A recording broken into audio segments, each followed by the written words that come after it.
எனக்கு அதிர்ஷ்டமே இல்லை சார் அப்படின்னார் ஒருத்தர். ஏன் அப்படி சொல்றீங்கன்னு கேட்டோம். வியாபாரம் பண்ணலாம்னு ஒரு கடை வச்சேன். வேண்டிய போட்டவங்க கூட என் கடையில் வந்து எதுவும் வாங்க மாட்டேங்கிறான். எல்லாரும் அடுத்த கடைக்கு தான் போறான் அப்படின்னு சொல்லி ரொம்ப அழுத்துக்கிட்டார். இதுக்கு போய் அதிர்ஷ்டம் இல்லைன்னு சொல்லாதீங்க. வாடிக்கையாளர்களை வந்து கவர்றது எப்படிங்கிறது உங்களுக்கு தெரியல, அதுதான் குறை அப்படின்னும். சார் உங்களுக்கு தெரிஞ்ச அந்த ரகசியத்தை எனக்கும் கொஞ்சம் சொல்லி கொடுங்களேன் அப்படின்னார். சரி உங்க காதை இப்படி கொடுங்க அப்படின்னு சொல்லி அது சம்பந்தமா பெரிய வல்லுநர்கள் சொல்லி இருக்கிற கருத்துக்களை அவர்கிட்ட சொல்ல ஆரம்பிச்சோம். அதாவது இந்த வாடிக்கையாளர்களை கவர்றதுக்கு வல்லுநர்கள் பல ஆலோசனைகளை ஏற்கனவே சொல்லி வச்சிருக்கிறாங்க. அது சம்பந்தமா அனுபவப்பட்டவங்க, அதை தெரிஞ்சு வச்சுக்கணும். அதாவது கடை வச்சிருக்கிறவங்க எல்லாரும் இதை கொஞ்சம் காதில் வாங்கி வச்சுக்கணும். எதை இப்ப சொல்ல போறத. எப்பவும் பணத்தை சம்பாதிக்கிறதுலயே குறியா இருக்கக்கூடாதான். அதை விட முக்கியமா நீங்க சம்பாதிக்க வேண்டியது வாடிக்கையாளர்களுடைய மன நிறைவு. வர்றவங்க திருப்தியோட போகணும், அது முக்கியம். அதுல கவனமா இருக்கணும். கடைக்கு வர்ற ஒருத்தர் ஏதாவது ஒரு குறை சொல்றாருன்னு வச்சுங்க, அதை வந்து அலட்சியப்படுத்தக்கூடாது. ரொம்ப அக்கறையோட அதை காது கொடுத்து கேட்கணும். அப்படியா சார், அதை நான் அவசியம் கவனிக்கிறேன் அப்படின்னு சொல்லணும். ஒருத்தர் வரார், சார் நேத்திக்கு உங்க கடையில இதை நான் வாங்கிட்டு போனேன், வீட்டில் இது வேணான்னு சொல்லிவிட்டாங்க, அது திருப்பி கொடுக்கறதுக்காக தான் வந்திருக்கிறேன் அப்படின்னு சொல்லி திருப்பி கொடுக்குறார். உடனே நீங்க வந்து முகம் சுளிக்க கூடாது, எரிச்சல் படக்கூடாது. வழக்கம் போல நிதானமா முகம் அலர்ச்சியோட அதை திருப்பி வாங்கிக்கணும். இவ்வளவு ரூபாய்க்கு சாமான் வாங்கினா இந்த ஸ்பூன் அன்பளிப்பு, இப்படி ஏதாவது கொடுக்கலாம். பண்டிகை காலங்கள்லேயும் பொருள்கள் வாங்குறவங்களுக்கு இப்படி ஏதாவது பொருத்தமா ஒரு அன்பளிப்பு கொடுக்கலாம். நீங்க கொடுக்கறது ஒரு சர்வசாதாரணமான பொருளா இருந்தா கூட அது வாங்குற ஒரு மனசுல ஒரு மகிழ்ச்சியை ஏற்படுத்தும். எதுவும் உங்களால கொடுக்க முடியலன்னா உங்க முகம் நிறைஞ்ச சிரிப்பியாவது கொடுங்க, அது போதும். உங்க கடையில் இல்லாத ஒரு பொருளை வாடிக்கையாளர் வந்து கேட்கிறார், உடனே இல்லைன்னு முகத்தில் அடிச்சது மாதிரி சொல்லிடக்கூடாது. கொஞ்சம் உட்காருங்க சார் அப்படின்னு சொல்லி உங்க பணியாளர் யாரையாவது அனுப்பி வெளியில இருந்து வாங்கிட்டு வர சொல்லி அவர்கிட்ட கொடுக்கலாம். சில பேர் உங்க கடைக்கு வரும்பொழுது அவங்க வீட்டு குழந்தைகளையும் கூப்பிட்டுக்கிட்டு வர்றாங்கன்னு வைங்க. நீங்க என்ன செய்யணும்னா அந்த குழந்தைகளை முதல்ல கவனிக்கணும். அது கண்ணத்தை கிள்ளணும், அதுகிட்ட விளையாடணும், அதுக்கு ஏதாவது மிட்டாய் பிஸ்கட் எதையாவது கொடுத்து அது கவனத்தை கவரணும். அதுக்கப்புறம் பெரியவங்களை கவனிக்கலாம். உங்க கடையில வேலை செய்யற பணியாளர்கள் சுத்தமா இருக்கணும். சிரிச்ச முகம், சுறுசுறுப்பு, இது ரெண்டும் அவங்களுக்கு தேவை. அழுது வடிஞ்சிக்கிட்டு இருக்கக்கூடாது. அப்புறம் இன்னொரு விஷயம், அதிகமா பொருள் வாங்குற ஒருத்தர்கிட்ட அதிக மரியாதையாகவும் குறைச்சலா பொருள் வாங்குறவர்கிட்ட வேற விதமாகவும் நடந்துக்க கூடாது. எல்லாருக்கிட்டையும் சமமா நடந்துக்கணும். 5 ரூபாய்க்கு வாங்கினாலும் சரி, 500 ரூபாய்க்கு வாங்கினாலும் சரி, அவங்க கிட்ட நீங்க காட்டுற மரியாதையில வித்தியாசம் இருக்கக்கூடாது. எல்லாத்துக்கும் மேல உங்க கடையில ஒரு பொருள் வாங்கினா அது உண்மையானதா இருக்கும், தரமுள்ளதா இருக்கும் அப்படிங்கிற நினைப்பு ஜனங்களுக்கு வரணும். அதனால தரமான பொருளையே நீங்க வந்து உங்க கடையில வச்சிருக்கணும். இது வரைக்கும் நான் சொன்னதையெல்லாம் கவனத்துல வச்சுக்கிட்டு நீங்க கடையை ஆரம்பிச்சீங்கன்னா வியாபாரம் பிச்சுக்கிட்டு போகும். அப்படி போகலன்னா அதுக்கப்புறம் கேளுங்க. ஏன்னா இந்த யோசனைகள்லாம் அனுபவப்பட்டவங்க சொல்லி இருக்கிற யோசனைகள். இந்த யோசனைகள்ல நீங்க எச்சரிக்கையா இருக்க வேண்டிய ஒரு விஷயம் உண்டு. அது என்னங்கிறதையும் தெரிஞ்சு வச்சுக்கிறது நல்லது. என்னுடைய நண்பர் ஒருத்தர் வந்தார். சார் உங்க யோசனையை கேட்டதுனால நான் ஒரு அறை வாங்கினது தான் மிச்சம்னார். என்ன ஆச்சுன்னு கேட்டேன். எங்க கடைக்கு ஒரு பெரிய அம்மா குழந்தைய தூக்கிட்டு வந்தாங்க சார். உங்க யோசனைப்படி அந்த குழந்தையோட கண்ணத்தை கிள்ளணும்னு முயற்சி பண்ணினேன். திடீர்னு அந்த நேரம் பார்த்து அந்த குழந்தை தலையை குனிஞ்சுக்கிட்டுது. என் கை வந்து குழந்தையோட கண்ணத்துக்கு பதிலா அது தூக்கிட்டு வந்தவங்க கண்ணத்தை கிள்ளிவிட்டுது. அதுதான் அப்படி ஆயிட்டுது அப்படின்னார் கண்ணத்தை தடவிக்கிட்டே. ஒருத்தர் ஓடி வந்தார். இன்னொருத்தரை பார்த்து, சார் உங்க சைக்கிளை ஒரு நாள் இரவல் கொடுங்களேன், பக்கத்து ஊருக்கு போயிட்டு வர வேண்டியிருக்கு அப்படின்னார். இவர் சைக்கிளை கொடுத்து பத்திரமா கொண்டுட்டு போங்கன்னார். சார் இதை பத்திரமா கொண்டு போறேன், கவலையே வேணாம், ஏன்னா இது உங்களோட சைக்கிள் அப்படின்னு நான் நினைக்கல, என்னோட சைக்கிளா நினைக்கிறேன் அப்படின்னார். அதுக்கப்புறம் தான் இவருக்கு உண்மையாவே பயம் வந்துட்டுது. ஏன்னா அவர் சொன்னது மாதிரி அதை தன்னோட சைக்கிளாவே நினைச்சு தள்ளிட்டு போட்டா என்ன பண்றது? எது எதை நம்முடையதா நினைக்கணுங்கிறதுக்கு ஒரு வரையறை இருக்கு. சில பேர் ஆபீஸையே வீடா நினைச்சு விடுறது உண்டு. அப்படிப்பட்டவங்க கூட வீட்டை ஆபீஸா நினைக்கிறது இல்லை. ஏன்னா வீட்டில் இவர் ஆபீஸரா நடந்துக்க முடியறதில்ல. இதெல்லாம் ஒரு பக்கம் இருக்கட்டும். இப்போ விஷயத்துக்கு வருவோம். பொறியியல் மேதை டாக்டர் விஸ்வேஸ்வரய்யா இருந்தார் இல்லையா, பாரத ரத்னா விருதெல்லாம் கொடுத்தாங்களே. ஆபீஸ் வேலை வேற, சொந்த வேலை வேற அப்படிங்கிறதுக்கு ஒரு உதாரணமா இருந்தவர் அவர். மைசூர் மகாராஜா கிட்ட திவானா இருந்தார். அவர் ஒரு நாள் அரசாங்க வேலை காரணமா வெளியூர் போயிருந்தார். ஹாசன்கிற ஊருக்கு பக்கத்துல ஒரு பயண மாளிகை, அங்க தங்கிவிட்டார். ராத்திரி அங்க தங்கி இருந்துட்டு விடிஞ்சதும் ஊருக்கு திரும்புறதாக திட்டம். ராத்திரி தூங்குறதுக்கு ரொம்ப நேரம் ஆயிட்டுது. ரொம்ப நேரம் வரைக்கும் அரசாங்க சம்பந்தப்பட்ட வேலைகளையே பார்த்துக்கிட்டு இருக்கிறார். அரசாங்க ஃபைல்கள் நிறைய இருந்தது. அதையெல்லாம் ஒவ்வொன்றா எடுத்தார், படிச்சு பார்த்தார், பரிசீலனை பண்ணார். அதில் எழுத வேண்டியதை எழுதினார், கையெழுத்து போட்டார். ஒரு வழியாக அந்த வேலையெல்லாம் முடிஞ்சுது. அதுக்கப்புறம் என்ன பண்ணார்னா, தன்னுடைய சூட்கேஸை திறந்தார். அதிலிருந்து 2 மெழுகுவத்தியை எடுத்து கொளுத்தி வச்சார். அந்த பயண மாளிகையில் அது வரைக்கும் எரிஞ்சுக்கிட்டு இருந்த மின்சார விளக்குகளை அணைச்சுட்டார். அதுக்கு பிறகு அந்த மெழுகுவத்தி வெளிச்சத்தில் சில புத்தகங்களை தொடர்ந்து படிக்க ஆரம்பிச்சிட்டார். அந்த பயண மாளிகையில் பணியாளராக இருந்தவர் இதை பார்த்துட்டு ஓடி வந்தார். மறுபடியும் மின் விளக்கு போடுறதுக்காக போனார். விஸ்வேஸ்வரையா அதை பார்த்துட்டு போட வேணாம்ட்டாராம். இதுவரைக்கும் நான் அரசாங்க அலுவல்களை கவனிச்சுக்கிட்டு இருந்தேன், அதனால மின் விளக்குகள் அப்போ எரிஞ்சதுல தப்பு இல்லை. இப்போ நான் புத்தகம் படிச்சுக்கிட்டு இருக்கேன், இது என்னுடைய சொந்த வேலை. இங்கே இருக்கிற மின் விளக்கு அதுக்காக ஏன் எரியணும் அப்படின்னு கேட்டாராம். இப்போ இருக்கிற சில அரசு பணியாளர்கள் கிட்ட இந்த சம்பவத்தை பேச்சோட பேச்சா சொல்லி பார்த்தேன். அவங்களால இதை ஜீரணிக்கவே முடியல. நேர்மை தேவைதான் சார், அதுக்காக அவ்வளவு தூரத்துக்கு அது தேவையா அப்படிங்கிறாங்க. விஸ்வேஸ்வரையா அப்படி பண்ணினது தான் ஒரு நேர்மையாளர் அப்படின்னு இந்த உலகத்துக்கு நிரூபிக்கணுங்கிறதுக்காக இல்லை. தான் அப்படி நடந்து காட்டினா தன்னை சுற்றி இருக்கிறவங்களும் அதை கேள்விப்படுறவங்களும் முடிஞ்ச அளவுக்கு பொது வாழ்க்கையில் அரசு பணியில் நேர்மையை கடைபிடிக்க முயற்சி பண்ணலாமே அப்படிங்கிறதுக்காகத்தான். இப்போவும் சில பேர் இருக்கிறாங்க, இவங்க ஆஃபீஸ் வேற வீடு வேறன்னு நினைக்கிறது இல்லை, அவ்வளோ உரிமை. ஒருத்தர் அப்படிதான், அவருக்கு அவசரமா 5000 ரூபாய் தேவைப்பட்டது. ஆபீஸ் பணத்தை எடுத்துக்கிட்டார். அந்த நேரம் பார்த்து ஆடிட் வந்துட்டுது. ஆப்பிட்டுக்கிட்டார். விசாரணை நடக்குது. அவர் சொல்றார், சார் நான் நேரம் காலம் பார்க்காம ஆபீஸில் வேலை செய்வேன், ஏன்னா அதை என்னோட ஆபீஸா நினைக்கிறேன். அவசரத்துக்கு அந்த பணத்தை எடுத்தேன், மறுபடியும் வச்சுடலாம்னு தான் இருந்தேன், அதுக்குள்ள இப்படி ஆயிட்டுது.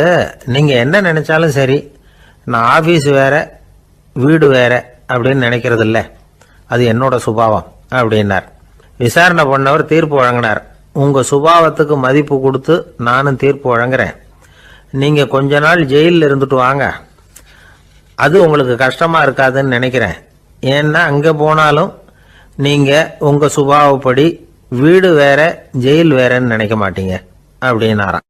ஒரு காடு, அங்க புத்தர் அவர் பாட்டுக்கு நடந்து போய்கிட்டே இருக்கிறார். அவருக்கு பின்னாடி ஒரு குரங்கு, அதுவும் தொடர்ந்து வந்துகிட்டே இருக்குது. புத்தர் திரும்பி பார்த்தார்.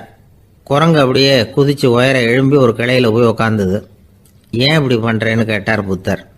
என்னை சாதாரணமாக நினைக்க வேணாம், நான் மகாமந்தி, என்னால் எல்லாம் முடியும், முடியாதுங்கிற வார்த்தையே என்னுடைய அகராதியில் கிடையாது, என்ன வேணும்னாலும் செய்வேன் அப்படின்னுது. அப்படின்னா ஒரு பந்தயம் வச்சுக்கலாமான்னாரு இவர். வச்சுக்கலாமேன்னுது. வேற ஒன்றும் இல்லை, இப்போ நீ மேலே எழும்பி அந்த கிளையில் உட்காந்தது மாதிரி அங்கேருந்து தாவி என் உள்ளங்கையில் உட்காரணும், அவ்வளவுதான் அப்படின்னார். அப்படி உட்காந்துட்டா என்ன பரிசு அப்படின்னு கேட்டது அது. சொர்க்கத்தில் இருக்கிற மாமன்னன் மரகத சக்கரவர்த்தியை என்னோட இருக்கும்படியாக கூப்பிட்டுக்கிறேன். அந்த சமயத்தில் அவருடைய அரியணை அங்கே காலியாயிடும், நீ அதில் போய் உட்காந்துக்கலாம். பந்தயத்தில் தோத்துட்டா ஒரு கல்ப காலம் இந்த பூமியில் வாழ வேண்டியிருக்கும், அதுக்கு பிறகுதான் என்கிட்ட வர முடியும், என்ன சொல்ற அப்படின்னார். குரங்குக்கு தாவறது ஒரு பெரிய காரியமா? இது எனக்கு ரொம்ப சாதாரண விஷயம், என்ன இப்பவே தாவட்டுமா அப்படின்னுது. சரின்னு சொல்லி உள்ளங்கையை நீட்டினார். அவருடைய கை தாமரை இலை அளவுக்கு அப்படியே விரிஞ்சுது. குரங்கு சௌரியமா உட்கார்றதுக்காக. குரங்கு தாவறதுக்கு தயாராச்சு. அதுக்கு முன்னாடி ஒரு சின்ன யோசனை. அதுக்கு இந்த கிளையிலிருந்து அந்த கைக்கு தாவறது எனக்கு ரொம்ப அற்பமான ஒரு வேலை, இது ரொம்ப சாதாரணம், என்னுடைய கௌரவத்துக்கு இது சரியா இருக்காது. அதனால நான் என்ன பண்ண போறேன்னா, இங்கிருந்து கிளையிலிருந்து அப்படியே உயர எழும்ப போறேன். எழும்பி மேல் உலகம் போய் அங்க ஒரு சுத்தி விட்டு அதுக்கப்புறம் அங்கேருந்து நேரா இந்த கையில உட்கார போறேன் அப்படின்னு நினைச்சது. என்ன யோசிக்கிற அப்படின்னாரு புத்தர். ஒண்ணும் இல்லை, இந்த பாயிரம் பார் அப்படின்னு சொல்லி தாவி உயர போயிட்டுது. கொஞ்ச நேரத்துல வான உலகத்துக்கே போய் சேர்ந்துட்டுது. அங்க போய் பார்த்தா அங்க ஒரு 5 பளிங்கு தூண்கள் இளம் சிவப்பு நிறத்துல நின்றுகிட்டு இருக்குது.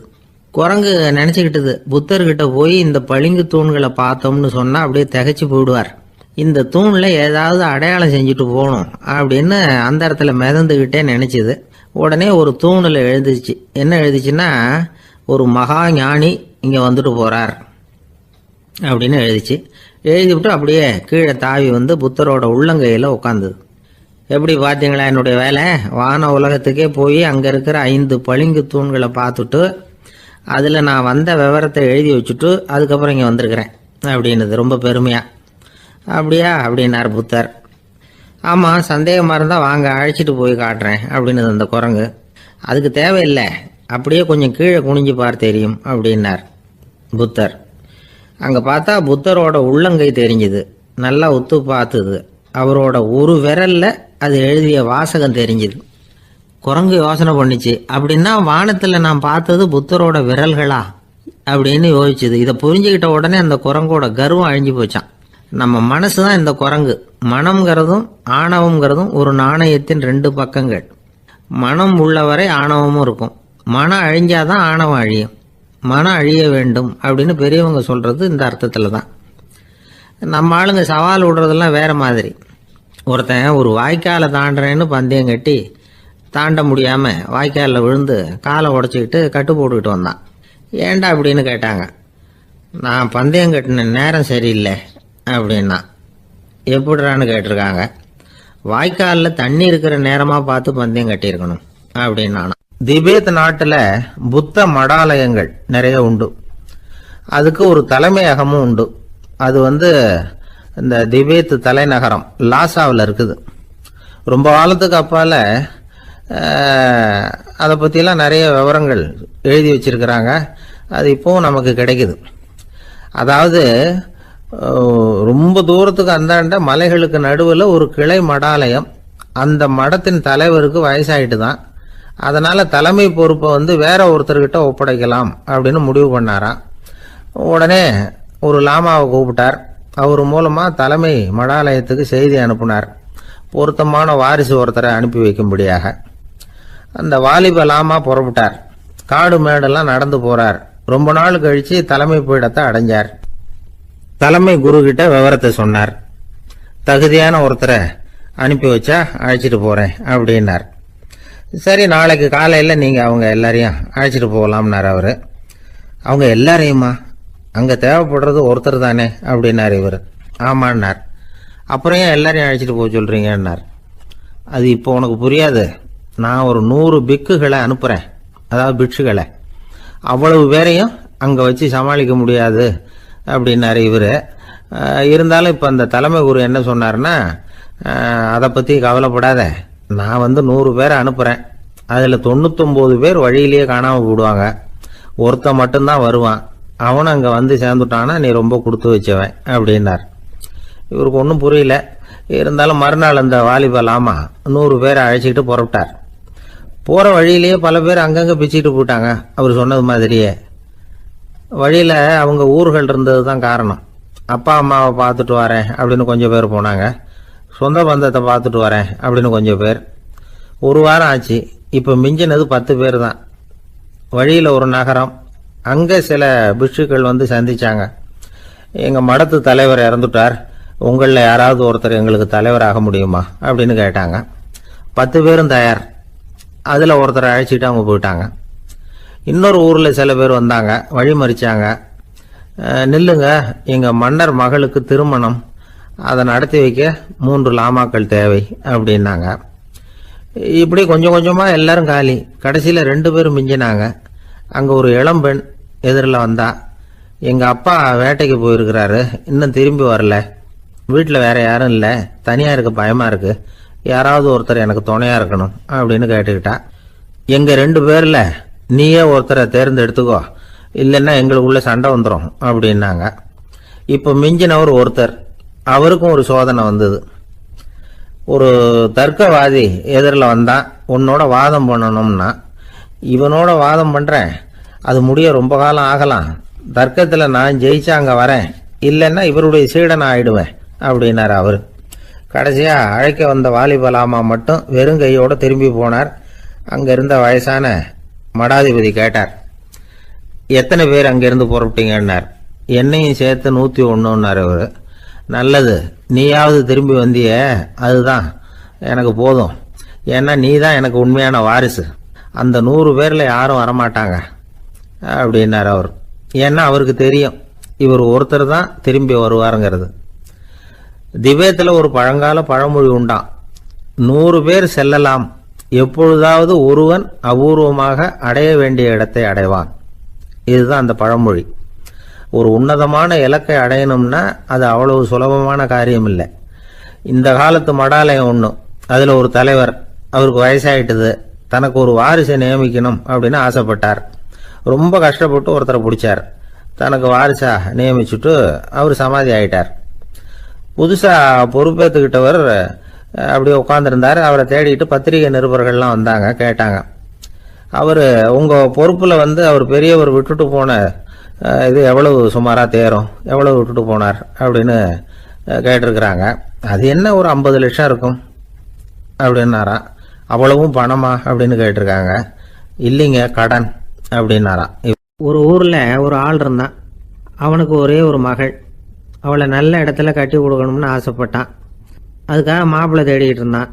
அவன் கொஞ்சம் வசதியான ஆள், அதனால் நிறைய பேர் வந்தாங்க. இருந்தாலும் ஒரு நல்ல குணமுள்ள மாப்பிள்ளையாக இருக்கணும் அவன் எதிர்பார்த்தான். அப்படி இருக்கணும்னு தொடர்ந்து முயற்சி பண்ணான். கடைசியாக ஒரு 3 பேர் கிடைச்சாங்க. அந்த 3 பேரில் யாரை தேர்ந்தெடுக்கிறது, இதுதான் அவனுக்கு வந்த குழப்பம். இந்த நிலைமையில் ஒரு பெரியவரை தேடி போனான். அவர்கிட்ட தன்னுடைய பிரச்சனையை சொன்னான். அவர் கொஞ்சம் யோசனை பண்ணார். அதுக்கப்புறம் 3 பேரையும் கூப்பிட்டார்.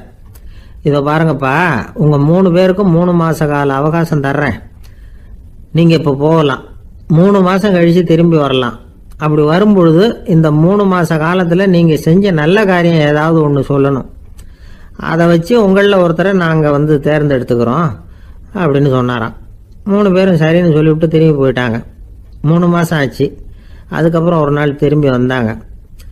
அவர் அவங்கள கூப்பிட்டு உட்கார வச்சார். அப்புறம் கேட்டார், இப்போ சொல்லுங்கள், இந்த 3 மாத காலத்தில் நீங்கள் செஞ்சுருக்கிற ஏதாவது ஒரு நல்ல காரியத்தை சொல்லுங்க அப்படின்னார். முதல்ல ஒருத்தன் எழுந்திரிச்சு நின்னான். ஐயா, எங்கள் அப்பா இறந்த பிறகு அவரோட கணக்கு வழக்குகளை எடுத்து பார்த்துக்கிட்டு இருந்தேன். அவர் ஒரு வியாபாரிகிட்ட 10,000 ரூபா கடன் வாங்கியிருக்கிறதாக எழுதியிருந்தார். அந்த வியாபாரியும் இப்போ உயிரோடு இல்லை. இருந்தாலும் அந்த வியாபாரியோட மகனை தேடி கண்டுபிடிச்சேன். கணக்கு புத்தகத்தை காட்டினேன். எங்கள் அப்பா உங்கள் அப்பா கிட்ட 10,000 ரூபா கடன் வாங்கியிருக்கிறதாக இதை எழுதியிருக்கிறார். அதனால் அதை திருப்பி கொடுக்கறதுக்காக வந்திருக்கிறேன். இந்தாங்க அந்த பணம் அப்படின்னு சொல்லி கொடுத்துட்டு வந்துட்டேன் அப்படின்னு நானும். இதை பெரியவர் கவனமாக கேட்டுக்கிட்டார். அதுக்கப்புறம் 2வது இளைஞன் எழுந்திரிச்சான். ஐயா, நான் போன மாதம் ஒரு நாள் ராத்திரி வேளையில் ஒரு காட்டுப்பாதை வழியாக எங்கள் ஊருக்கு போய்கிட்டு இருந்தேன்.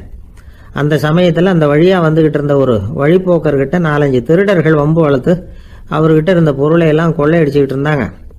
நான் உடனே ஒரு குச்சியை எடுத்துகிட்டு ஓடினேன். அந்த திருடர்களை அடித்து விரட்டினேன். பொருளை எல்லாம் மீட்டு அந்த வழிப்போக்கர்கிட்ட ஒப்படைச்சேன். அவரை பத்திரமா அழைச்சிட்டு போய் அவர் வீட்டில் விட்டுட்டு வந்தேன் அப்படின்னு நானும். இதையும் பெரியவர் கவனமாக கேட்டுக்கிட்டார். அடுத்தபடியாக 3வது இளைஞன் எழுந்திரிச்சான். ஐயா, போன மாதம் ஒரு நாள் நான் ஒரு மலைப்பாதை வழியாக போய்கிட்டு இருந்தேன். மலைப்பாதை விளிம்பில் ஒரு மதகு கட்டை, அது மேலே ஒரு ஆள் படுத்து தூங்கிட்டு இருந்தான். அந்த பக்கம் தவறி உருண்டு விழுந்திருந்தான்னா அதில் பாதாளம். அது மலையடி வாரத்தில் போய் தான் விழணும், அவ்வளவு பள்ளம். அது தெரியாமல் அவன் பாட்டுக்கு தூங்கிட்டு இருந்தான். நான் உடனே அவன்கிட்ட ஓடி போய் குனிஞ்சு அவன் முகத்தை பார்த்தேன்.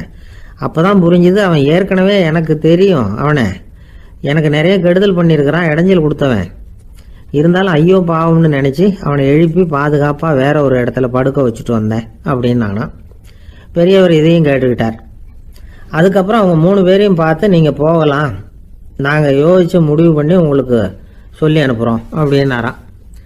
அந்த இளைஞர்கள் புறப்பட்டு போயிட்டாங்க. அதுக்கப்புறம் அந்த பெண்ணோட அப்பாவை பார்த்து சொன்னார், இந்த 3 பேருமே நல்ல பிள்ளைங்க தான், அதில் ஒன்றும் சந்தேகம் இல்லை. இருந்தாலும் இந்த 3 பேர் செஞ்ச செயல்களையும் ஒப்பிட்டு பார்க்க வேண்டியிருக்கு. முதல் இளைஞன் நேர்மைக்கு எடுத்துக்காட்டாக விளங்குறான். இந்த காலத்தில் இது மாதிரி இளைஞர்களை பார்க்கறது ரொம்ப கஷ்டம்தான். இருந்தாலும் அவன் கடமையை தான் செஞ்சான். 2வது இளைஞன் நல்ல வீரன், தைரியசாலி. ஒரு வீரன் எதை செய்யணுமோ அதைத்தான் இவன் செஞ்சான். இவன் ஒரு லட்சிய மனிதன். 3வது இளைஞன் தன்னுடைய பகைவனுக்கே உதவி செஞ்சிருக்கான். அவன் உயிரை காப்பாற்றி இருக்கிறான். பகைவனுக்கு அருள்வதுங்கிறது ஒரு சாதாரண மனுஷனால் செய்யக்கூடிய காரியம் இல்லை. பகையை மறக்கிறதும் பகைவனுக்கு அருள்வதும் தெய்வீக பண்புகள். அதனால் இவனையே உன்னுடைய மகளுக்கு ஏற்ற மாப்பிள்ளையா தேர்ந்தெடுக்கலாம் அப்படின்னு சொன்னாங்களாம். ஒரு நல்ல நாளில் அவங்களுக்கு திருமணம் நல்ல விதமாக நடந்து முடிஞ்சுதான். இது சுவாமி சின்மயானந்தர் சொல்லியிருக்கிற ஒரு கதை. இதிலிருந்து நாம் புரிந்து கொள்ள வேண்டிய ஒரு கருத்து, நமக்கு கெடுதல் பண்ணவங்களுக்கும் நாம் நல்லது செய்யணும். ஆனால் நடைமுறையில் அப்படி நம்மளால் செய்ய முடியறதில்ல. அதுதான் சிக்கல். நம்மால் ஒருத்தங்கிட்ட கேட்டேன், ஏண்டா உன்னுடைய பகைவன் ஒருத்தன் அது மாதிரி ஒரு மலைப்பாத மதகு கட்டையில் படுத்திருந்தா உடனே நீ என்ன நினைப்ப அப்படின்னு கேட்டோம். இது ஒரு அருமையான சந்தர்ப்பம்னு நினைப்பேன் அப்படின்னா. எதுக்குன்னு கேட்டோம். அவனை அந்த பக்கமாக உருட்டி கீழே தள்ளுறதுக்கு அப்படின்னா. ஒரு ஊரில் ஒரு ஞானி இருக்கிறார். ரொம்ப பெரிய ஞானி, ரொம்ப வயசாயிட்டுது. கடைசி காலத்தில் அவர்கிட்ட சில பேர் வந்தாங்க. உங்கள் குரு யார் அப்படின்னு கேட்டாங்க. அவர் நிமிர்ந்து பார்த்தார். எனக்கு ஆயிரக்கணக்கான குருமார்கள் உண்டு, அவங்க பேரெல்லாம் சொல்லணும்னா இந்த காலம் பத்தாது. ஆனால் முக்கியமான ஒரு 3 பேரை பற்றி மட்டும் உங்களுக்கு சொல்கிறேன் அப்படின்னாராம். அப்புறம் சொன்னார், அந்த 3 பேரில் ஒருத்தன் ஒரு திருடன். ஒரு சமயம் ஒரு பாலைவனம் வழியாக நான் போய்கிட்டு இருந்தேன். அப்போது வழி தவறி போய் ஒரு கிராமத்துக்கு போயிட்டேன். அது இருட்டு நேரம், நடு ராத்திரி, ஊரே உறங்கி போச்சு. அந்த நேரத்தில் ஒரு ஆள் மட்டும் ஒரு வீட்டு சுவத்தில் ஏதோ பண்ணி உள்ளே நுழையிறதுக்கு முயற்சி பண்ணிகிட்டு இருக்கிறான். அவங்கிட்ட போய் நான் இன்னைக்கு இங்கே எங்கே தங்க முடியும் அப்படின்னு கேட்டேன். அதுக்கு அவன், இந்த ராத்திரி வேளையில் அது ரொம்ப சிரமம், ஒரு திருடனோட உங்களால் தங்க முடியும்னா நீங்கள் என்னோட தங்கலாம் அப்படின்னா. நான் அவங்க கூட 1 மாதம் தங்கியிருந்தேன். ஒவ்வொரு நாள் ராத்திரியும் இப்போ நான் என்னுடைய வேலைக்கு போகிறேன், நீங்கள் ஓய்வு எடுத்துக்கோங்க அப்படின்னு சொல்லிவிட்டு போவான். அவன் திரும்பி வந்த உடனே உனக்கு ஏதாவது கிடைச்சிதான்னு நான் கேட்பேன். அதுக்கு அவன், இன்னைக்கு ராத்திரி ஒன்றும் இல்லை, நாளைக்கு மறுபடியும் முயற்சி பண்ணுவேன் அப்படின்பா. எப்பவும் அவன் நம்பிக்கை இழந்ததே கிடையாது, எப்பவும் சந்தோஷமாகவே இருப்பான். நானும் ரொம்ப காலமாக தியானம் பண்ணிக்கிட்டே இருந்தேன், ஒன்றுமே நடக்கலை. ஆனால் நான் என்ன பண்ணேன் தெரியுமா, மனசு வருத்தப்படும், நம்பிக்கை இழந்துருவேன். அப்போல்லாம் அந்த திருடனுடைய விடாமுயற்சி தான் ஞாபகத்துக்கு வரும். அதனால் அந்த திருடன் எனக்கு ஒரு குரு. என்னுடைய 2வது குரு யாருன்னா அது ஒரு நாய். இது எப்படின்னா, ஒரு சமயம் எனக்கு ரொம்ப தாகமாக இருந்தது. ஒரு நதியை நோக்கி போய்கிட்டு இருந்தேன். அப்போ ஒரு நாயும் வந்தது. அதுக்கும் தாகம். ஓடி வந்து ஆற்றை பார்த்தது. அதோட நிழல் ஆற்றுல தெரிஞ்சது. அதை பார்த்ததும் பயந்துட்டுது. அது அதாவது அது தன்னுடைய சொந்த உருவத்தையே கண்டு பயந்தது. அதை பார்த்து குறைக்குது, திரும்பி ஓடிச்சு. ஆனால் அதுக்கு தாகம் அதிகமாக இருந்ததுனால அது மறுபடியும் திரும்பி வந்தது. பார்த்தா மறுபடியும் தண்ணியில் நாயோட உருவம் தெரியுது. இப்படி சில தடவை பண்ணிச்சு. இருந்தாலும் கடைசியில் தண்ணியில் குதிச்சுட்டுது துணிஞ்சி. இப்படி குதித்த உடனே அதோட உருவமும் மறைஞ்சுட்டுது. இதை பார்த்தேன். நான் என்ன புரிஞ்சுக்கிட்டேன்னா, எவ்வளவுதான் பயம் இருந்தால் கூட ஒருத்தன் தைரியமாக காரியத்தில் இறங்கணும் அப்படிங்கிறத புரிஞ்சுக்கிட்டேன். இந்த போதனை அந்த நாய்கிட்ட இருந்து எனக்கு கிடைச்சிது. இது ஒன்று. அடுத்தது என்னுடைய 3வது குரு யாருன்னா அது ஒரு சின்ன குழந்தை. நான் ஒரு சமயம் ஒரு நகரத்துக்கு போனேன். அங்கே ஒரு குழந்தை எரிகிற மெழுகுவத்தி ஒன்று எடுத்துக்கிட்டு வந்தது. நான் அந்த குழந்தைய பார்த்து வேடிக்கையாக கேட்டேன், ஏன் பாப்பா இந்த மெழுகுவத்தியை நீயாவே கொளுத்துனியா அப்படின்னு கேட்டேன்.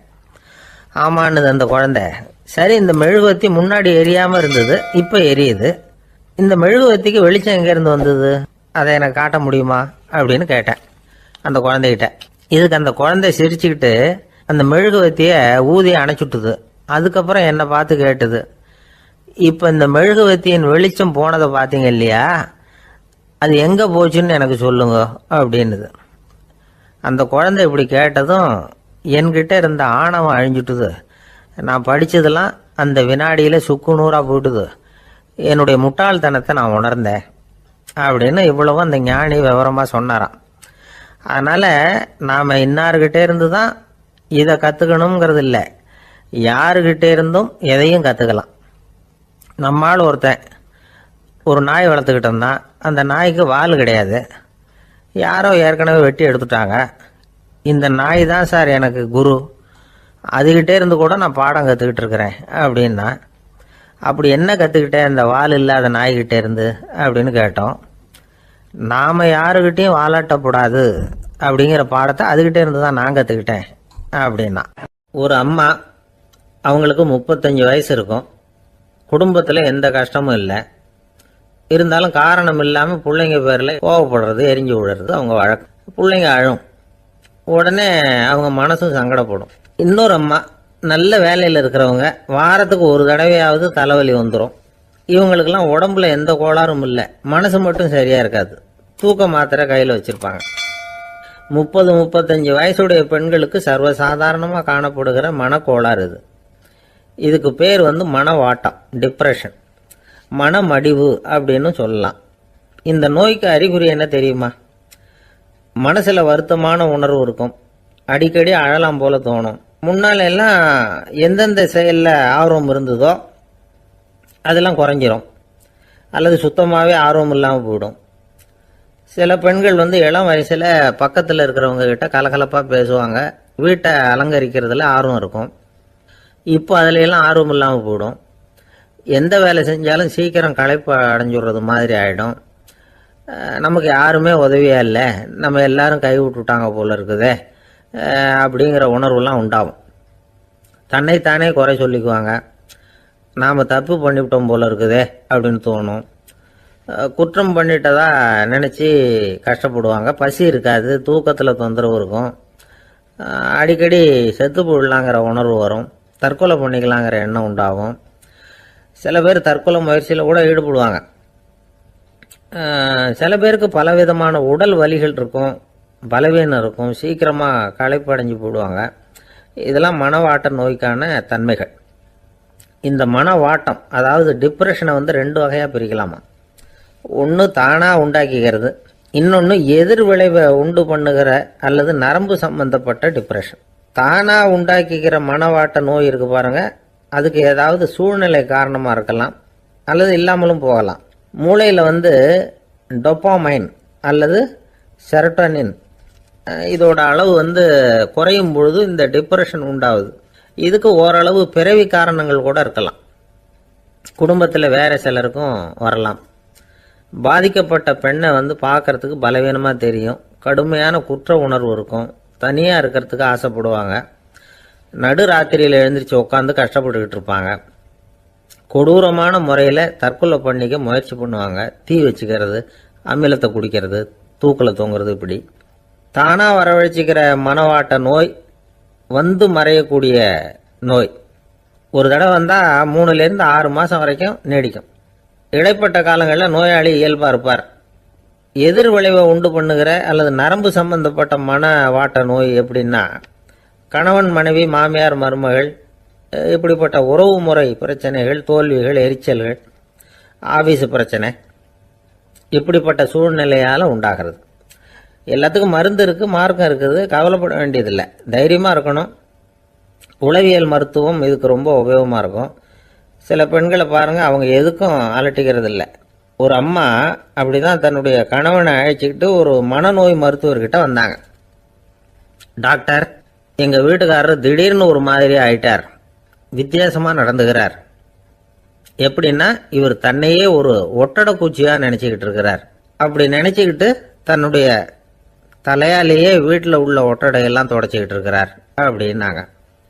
எவ்வளவு நாளாக அப்படி இருக்குதுன்னு கேட்டார் டாக்டர். 1 வாரமாக அப்படி இருக்குது அப்படின்னாங்க அந்த அம்மா. அப்படின்னா முன்னாடியே ஏன் அழைச்சிட்டு வரல அப்படின்னு கேட்டார் டாக்டர். வீடு பூரா சுத்தமாகட்டுமேனு பார்த்துக்கிட்டு இருந்தேன் டாக்டர் அப்படின்னாங்களாம் அந்த அம்மா. ஒரு நண்பர் யாருக்கோ ஃபோன் பண்ணிட்டு இருந்தார். அவர் பேசி முடிச்சதும் நான் அவரை பார்த்து, இப்போ ஃபோன் பண்ணீங்களே, அந்த ஃபோன் நம்பர் என்ன அப்படின்னு கேட்டேன். அவர் தலையை சொரிஞ்சுக்கிட்டார், ஞாபகம் வரலன்னார். சரி சார், அதை விடுங்க, உங்க மனைவி பேர் என்ன அப்படின்னு கேட்டேன். மாலதின்னார். என்ன சார் இது வேடிக்கை, கொஞ்ச நேரத்துக்கு முன்னாடி பேசின ஃபோன் நம்பர் மறந்து போச்சு, எப்போவோ கல்யாணம் பண்ணிக்கிட்ட மனைவி பேர் மறக்கல, அதை கரெக்டாக சொல்லிவிட்டீங்களே அப்படின்னு கேட்டேன். அவர் என்ன ஒரு மாதிரியா பார்த்தார். அவர் அப்படி என்னை பார்த்ததில் ஒன்றும் தப்பு இல்லை, ஏன்னா நாம எல்லாருமே அப்படித்தானே, ஒரு குறிப்பிட்ட காரியத்துக்காக தொலைபேசியில் ஒருத்தட்ட பேசுகிறோம், அதுக்கப்புறம் அந்த எண் நமக்கு அனாவசியம், அதனால மறந்துடுறோம். இதுக்கு பேர் தான் தற்காலிக ஞாபகம். ஆனால் மனைவி பேரை மறந்துட முடியுமா? முடியாது. அது அவசியமான ஒன்று. அடிக்கடி அந்த பேரை உபயோகப்படுத்துகிறோம், அதனாலேயும் அது முக்கியங்கிறதுனாலேயும் அதை மறக்கிறது இல்லை. இதுக்கு பேர் நிரந்தர ஞாபகம். சரி, இந்த தற்காலிக ஞாபகம், நிரந்தர ஞாபகம், இது 2 ஞாபக அளவுகளையும் கட்டுப்படுத்துறது எது அப்படின்னா, மூளைக்குள்ள நடக்கிற மின்சார நடவடிக்கைகள் தான். தற்காலிக ஞாபகம் ஒரு மின்னல் மாதிரி தோன்றி மறையுது. நிரந்தர ஞாபகம் ஒரு படிவம் போல மூளையில படிஞ்சுடுது. ஒரு சம்பவத்தின் பல பிரதிகள் மூளையில பல்வேறு பகுதிகளிலேயும் படியறதுனால ஒன்னு மறைஞ்சாலும் மறந்தாலும் இன்னொன்னு மறையறதில்ல. இப்படிப்பட்ட நிலைமையில தான் தொண்டையில இருக்கு வாயில வரமாட்டேங்குது சார் அப்படிமா. ஒருத்தருக்கு எந்த துறையில ஆர்வமும் ஈடுபாடும் அதிகமோ அது சம்பந்தமான ஞாபக சக்தி அதிகமா இருக்கும். தொழிலை விரும்புகிற ஒரு டெலிபோன் ஆபரேட்டருக்கு எண்கள்லாம் நல்ல ஞாபகம் இருக்கும். அது மாதிரி கவிஞர்களுக்கு வார்த்தைகள் நல்ல ஞாபகத்தில் இருக்கும். இது ஒரு பக்கம் இருந்தாலும் ஒரு மூளை எண்களை விட எழுத்துக்களை விட படங்களை ரொம்ப சுலபமா ஞாபகத்துல வச்சுக்குது. புரிஞ்சுக்கிற தன்மை, அனுபவம், புத்தி கூர்மை இது கூடி குறையறத பொறுத்து ஞாபக சக்தியும் ஏறும் இறங்கும். இப்ப உதாரணத்துக்கு ஒரு பையனுக்கு படிச்சது எதுவும் ஞாபகத்துல இல்லைன்னா அவன் அதை சரியா புரிஞ்சுக்கலன்னு அர்த்தம். இந்த மறதிங்கிறது எந்த சமயத்துல ஒரு பிரச்சனை ஆகுது தெரியுமா? உங்களுக்கு வேண்டியப்பட்ட ஒருத்தரை ஞாயிற்றுக்கிழமை சாயந்தரம் சரியா 5 மணிக்கு கடற்கரைக்கு வர சொல்லிவிட்டு அந்த நேரத்தை மறந்துட்டா அது பரவாயில்ல, வர சொன்னதையே மறந்துட்டாதான் நிலைமை மோசம்னு அர்த்தம். இப்படி இருந்தா இது சிகிச்சை எடுத்துக்க வேண்டிய நிலைமைங்கிறத புரிஞ்சுக்கணும். ஆமா, இதுக்கும் மருந்து இருக்கு. ஆனா மூளை குறிப்பிட்ட அளவுக்கு கீழே இயங்குறப்போ இன்னொன்னு சொல்லுவாங்க, இந்த நியூரோ டிரான்ஸ்மிட்டர் அப்படின்னு சொல்லுவாங்க. அப்படிங்கிற மூளை ரசாயனம் ரொம்பவும் குறைஞ்சி போறப்போ மட்டும்தான் உபயோகப்படும். டாக்டர் என்ன சொல்றாங்க தெரியுமா? மூளையை பொறுத்த வரைக்கும் அதுல ஞாபக சக்தி அதிகமா உள்ள மூளை, மறதி உள்ள மூளை அப்படின்னு ஒன்றும் கிடையாது அப்படிங்கிறாங்க. நினைவு வச்சுக்கிறதுக்கு பயிற்சி அளிக்கப்பட்ட மூளை, பயிற்சியற்ற மூளை அப்படின்னு வேணும்னா சொல்லலாம் அப்படின்னு சொல்றாங்க. அதனால நம்ம ஞாபக சக்திங்கிறது நம்ம கிட்ட இருக்கிற பயிற்சி, முயற்சி இதை பொறுத்து தான் அமையும். ஒருத்தர் ஒரு பென்சிலை எங்கேயோ வச்சுக்கிட்டு தேடிக்கிட்டு இருந்தார். அப்புறம் என்னமோ தீவிரமா யோசனை பண்ணி அதை ஞாபகப்படுத்தி பார்த்துக்கிட்டு இருந்தாராம். எதிரில் உட்கார்ந்து இருந்தவர் சொன்னார், பென்சிலை தானே தேடிட்டு இருக்கீங்க, அது உங்க வலது காதுல இருக்குது சார் அப்படின்னாராம் அவரு. இதுக்கு அவரு சொல்லியிருக்காரு, பென்சிலை வலது காதுல தான் வச்சிருக்கேங்கிறது எனக்கு நல்லா ஞாபகம் இருக்கு, ஆனா எது வலது காதுங்கிறது தான் மறந்து போச்சு அப்படின்னாராம். அவர் அதை தான் யோசிச்சுட்டு இருந்திருக்கிறார். ஒருத்தர் ரொம்ப கவலையோட உட்கார்ந்துருந்தார். எதை பத்தி சார் கவலைப்படுறீங்கன்னு கேட்டோம். எதிர்காலத்தை பத்தி கவலைப்படுறேன்னார். ஏன்னு கேட்டோம்.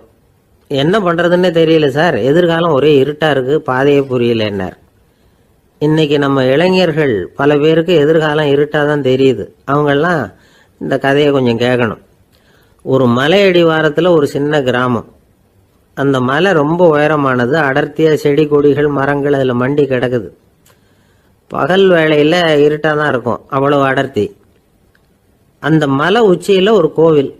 முத நாள் ராத்திரியே புறப்பட்டாதான் காலையில் அந்த கோயிலுக்கு போய் சேர முடியும். கிராமத்து இளைஞன் ஒருத்தன் அந்த மலை உச்சிக்கு போக வேண்டியிருந்தது. கையில் ஒரு விளக்கை எடுத்துக்கிட்டு முத நாள் ராத்திரியே புறப்பட்டான். புறப்பட்டு போனவன் கிராமத்து எல்லையிலேயே நின்றுட்டான். ஏன் தெரியுமா? அவன் கையில் இருந்த விளக்கோட வெளிச்சம் 10 அடி தூரத்துக்கு தான் தெரியுது. அது வரைக்கும் தான் பாதை தெளிவாக இருக்குது. அதுக்கு அப்பால எல்லாம் ஒரே இருட்டாக இருக்குது, பாதை புரியல. இவன் யோசனை பண்ணி பார்த்தான். மனசுக்குள்ள ஒரு சந்தேகம். 10 அடி தூரம் தானே வெளிச்சம் தெரியுது, அப்படின்னா நாம் 10 அடி தூரம் தானே போக முடியும். அதுக்கு அந்தாண்ட ஒரே இருட்டாக இருக்குதே, அதில் எப்படி நாம் நடந்து போகிறது? நாம் ரொம்ப தூரம் நடந்து போய் ஆகணுமே. அப்படிப்பட்ட நினப்பெல்லாம் அவனுக்கு வந்துட்டுது. இதுதான் அவன் மனசில் ஏற்பட்ட தயக்கம். இப்படி யோசிச்சுக்கிட்டே அந்த இளம் ஆசாமி புறப்பட்ட இடத்துலயே நின்றுகிட்டு இருக்கிறான். அந்த சமயத்தில் ஒரு வயசான பெரியவர் அந்த பக்கமாக வந்தார். அவர் கையில் இதை விட சின்னதாக ஒரு விளக்கு வச்சிருந்தார். அது எப்படின்னா அது ஒரு 5 அடி தூரத்துக்கு தான் வெளிச்சம் காட்டுது. அவ்வளவு சின்ன விளக்கு. அவரும் மலை உச்சிக்கு போகிறதுக்காக தான் வந்துகிட்டு இருக்கிறார். அவரை பார்த்து இவன் கேட்டான், என்ன பெரியவரே, இவ்வளவு சின்ன விளக்க வச்சுக்கிட்டு அவ்வளவு தூரத்துக்கு எப்படி மலையேற போறீங்க அப்படின்னு கேட்டான். நீ ஏன் இப்படி தயங்கிட்டே நிக்கிறேன்னு கேட்டார் பெரியவர். என்கிட்ட இருக்கிற விளக்கு 10 அடி தூரத்துக்கு தான் பாதையை காட்டுதுன்னா. இப்ப பெரியவர் சொன்னார், தம்பி, உன் கையில் இருக்கிற விளக்கு கொடுக்குற வெளிச்சத்தை வச்சு நீ முதல்ல 10 அடி தூரம் முன்னாடி போ. 10வது அடியில் போய் நின்றுக்கிட்டு பாரு, மறுபடியும் ஒரு 10 அடி தூரத்துக்கு பாதை தெரியும். இப்படி உன் கையில் இருக்கிற விளக்கு தொடர்ந்து வெளிச்சம் காட்டிக்கிட்டே இருக்கும். நீ முன்னேற முன்னேற அந்த வெளிச்சமும் முன்னேறும். அதனால எத்தனை கிலோமீட்டர் தூரம் வேணும்னாலும் நீ இந்த 10 அடி தூரம் வெளிச்சத்தை வச்சுக்கிட்டே நீ போயிடலாம், புறப்படு அப்படின்னார்.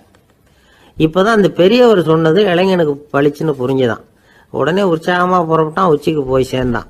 இந்த கதையிலிருந்து நாம புரிஞ்சுக்க வேண்டியது என்ன தெரியுமா? நீண்ட கால திட்டம் ஒன்று போடும் பொழுது நமக்கு முன்னாடி இருக்கிறத மறந்துட்டு மனசை போட்டு குழப்பிக்க கூடாது.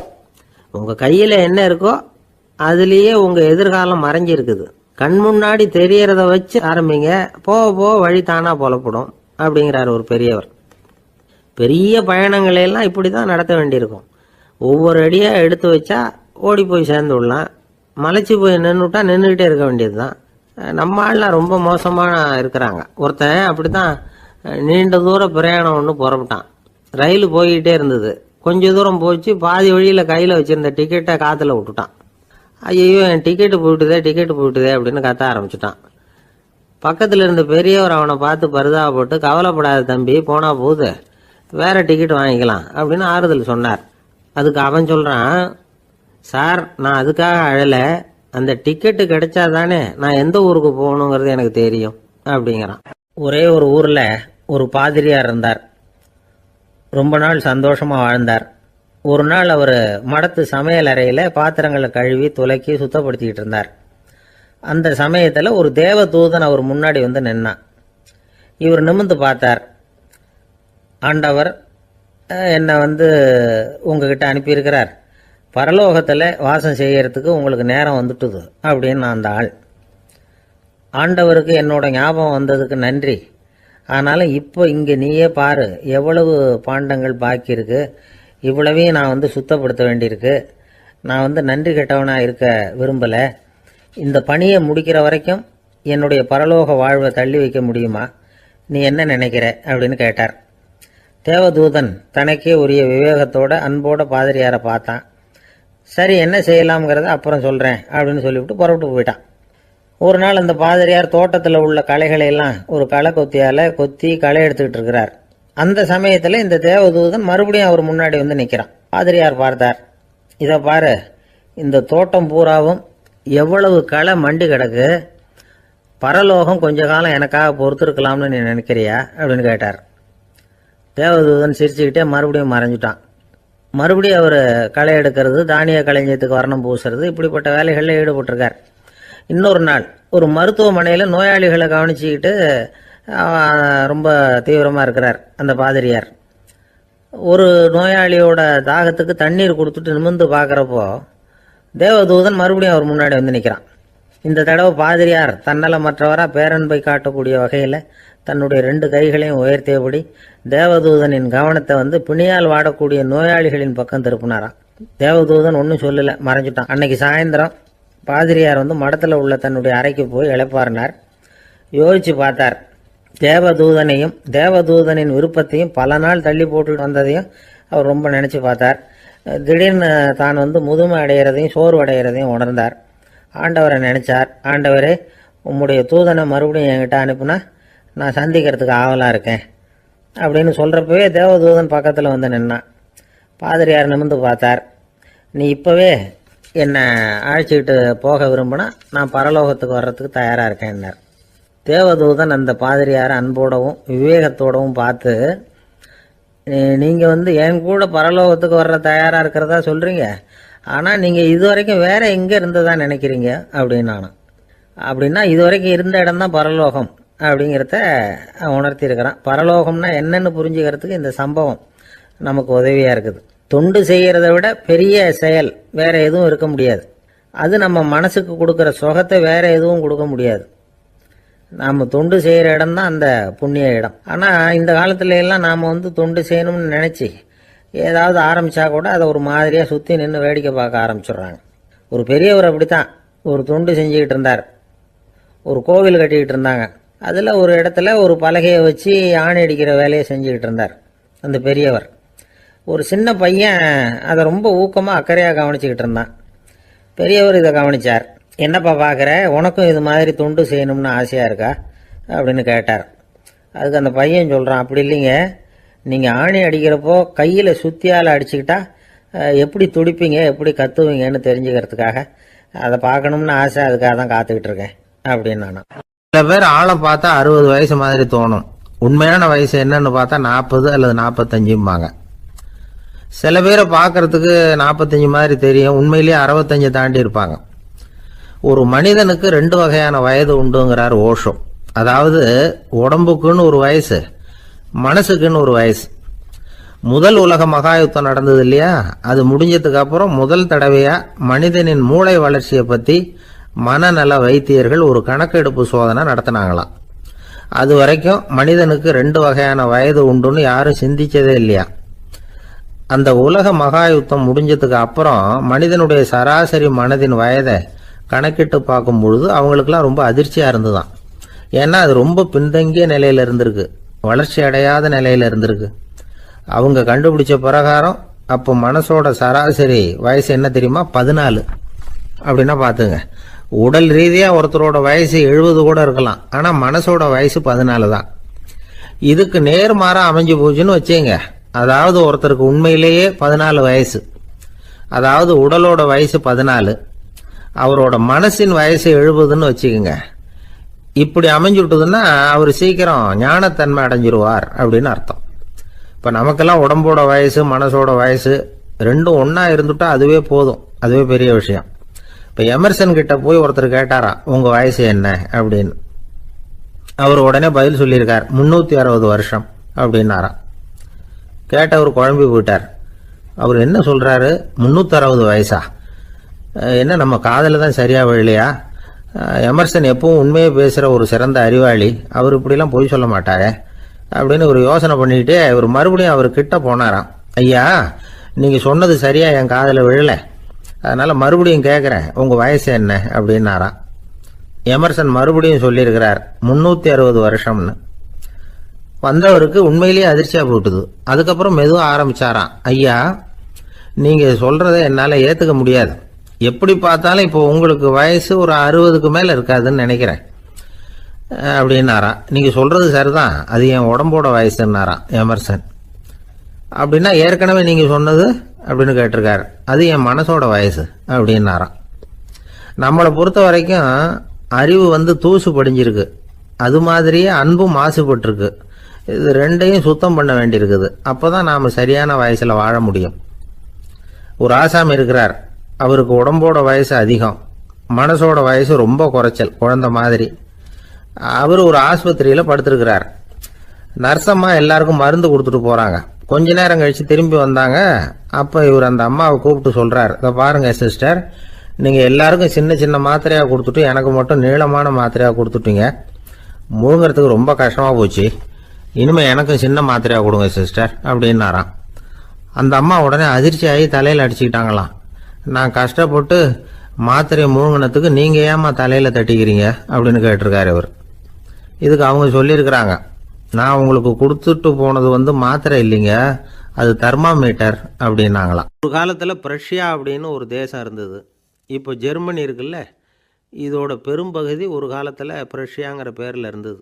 அப்போ அதுக்கு அரசராக இருந்தவர் மகா ஃப்ரெடரிக், அதாவது ஃப்ரெடரிக் தி கிரேட் அப்படின்னு சொல்லுவாங்க. அந்த ராஜாவுக்கு ஒரு சந்தேகம், நாம் பல வகையான வரிகளை விதித்து வசூல் பண்ணுறோம், அப்படி பண்ணி வருமானம் குறைஞ்சிக்கிட்டே போகுதே, இதுக்கு என்ன காரணமாக இருக்கும்? இதுதான் அவருக்கு ஏற்பட்ட சந்தேகம். ஒரு சமயம் அந்த அரசர் தம்முடைய அமைச்சர்களையும் பிரபுக்களையும் தளபதிகளையும் கூப்பிட்டு ஒரு விருந்து வச்சார். விருந்து முடிஞ்சதும் அவங்கள பார்த்து இந்த சந்தேகத்தை கேட்டார். வரிகள் அதிகமாக விதித்து வருமானம் குறையறதுக்கு என்ன காரணம் அப்படின்னு கேட்டார். பல பேருக்கு இதுக்கு சரியாக பதில் சொல்ல தெரியல. அனுபவசாலியான ஒரு தளபதி எழுந்திருச்சார். அரசே, அது எப்படிங்கிறத இப்போ உங்களுக்கு காட்டுறேன்னார். உடனே ஒரு பெரிய பனிக்கட்டி ஒன்றை தன்னுடைய கையில் எடுத்தார். அதை அப்படியும் எப்படியும் திருப்பி பார்த்தார். அப்புறம் அடுத்தவர்கிட்ட கொடுத்தார். அவரும் அதை அப்படியும் இப்படியும் திருப்பி பார்த்துட்டு அடுத்தபடியாக இருந்தவர்கிட்ட கொடுத்தார். இப்படியே இதை ஒவ்வொருத்தராக பார்த்துட்டு ஒவ்வொரு கையாக மாறி கடைசியில் மன்னர் கைக்கு போய் சேர்ந்தது. மன்னர் கைக்கு அந்த பனிக்கட்டி போய் சேர்ந்தப்போ அது கொஞ்சம் கொஞ்சமாக உருகி ஒரு பட்டாணி கடலை சைஸுக்கு ஆகிட்டுது. மன்னர் யோசனை பண்ணார், வரி அதிகமாக போட்டாலும் சேர்றது குறைவாக இருக்கிறதுக்கு என்ன காரணம் அப்படிங்கிறது அவருக்கு புரிஞ்சு போச்சு. காலம்தான் மாறிட்டு இருக்கே தவிர இந்த கையூட்டு வாங்குகிற பழக்கம் மாறினதாக தெரியல.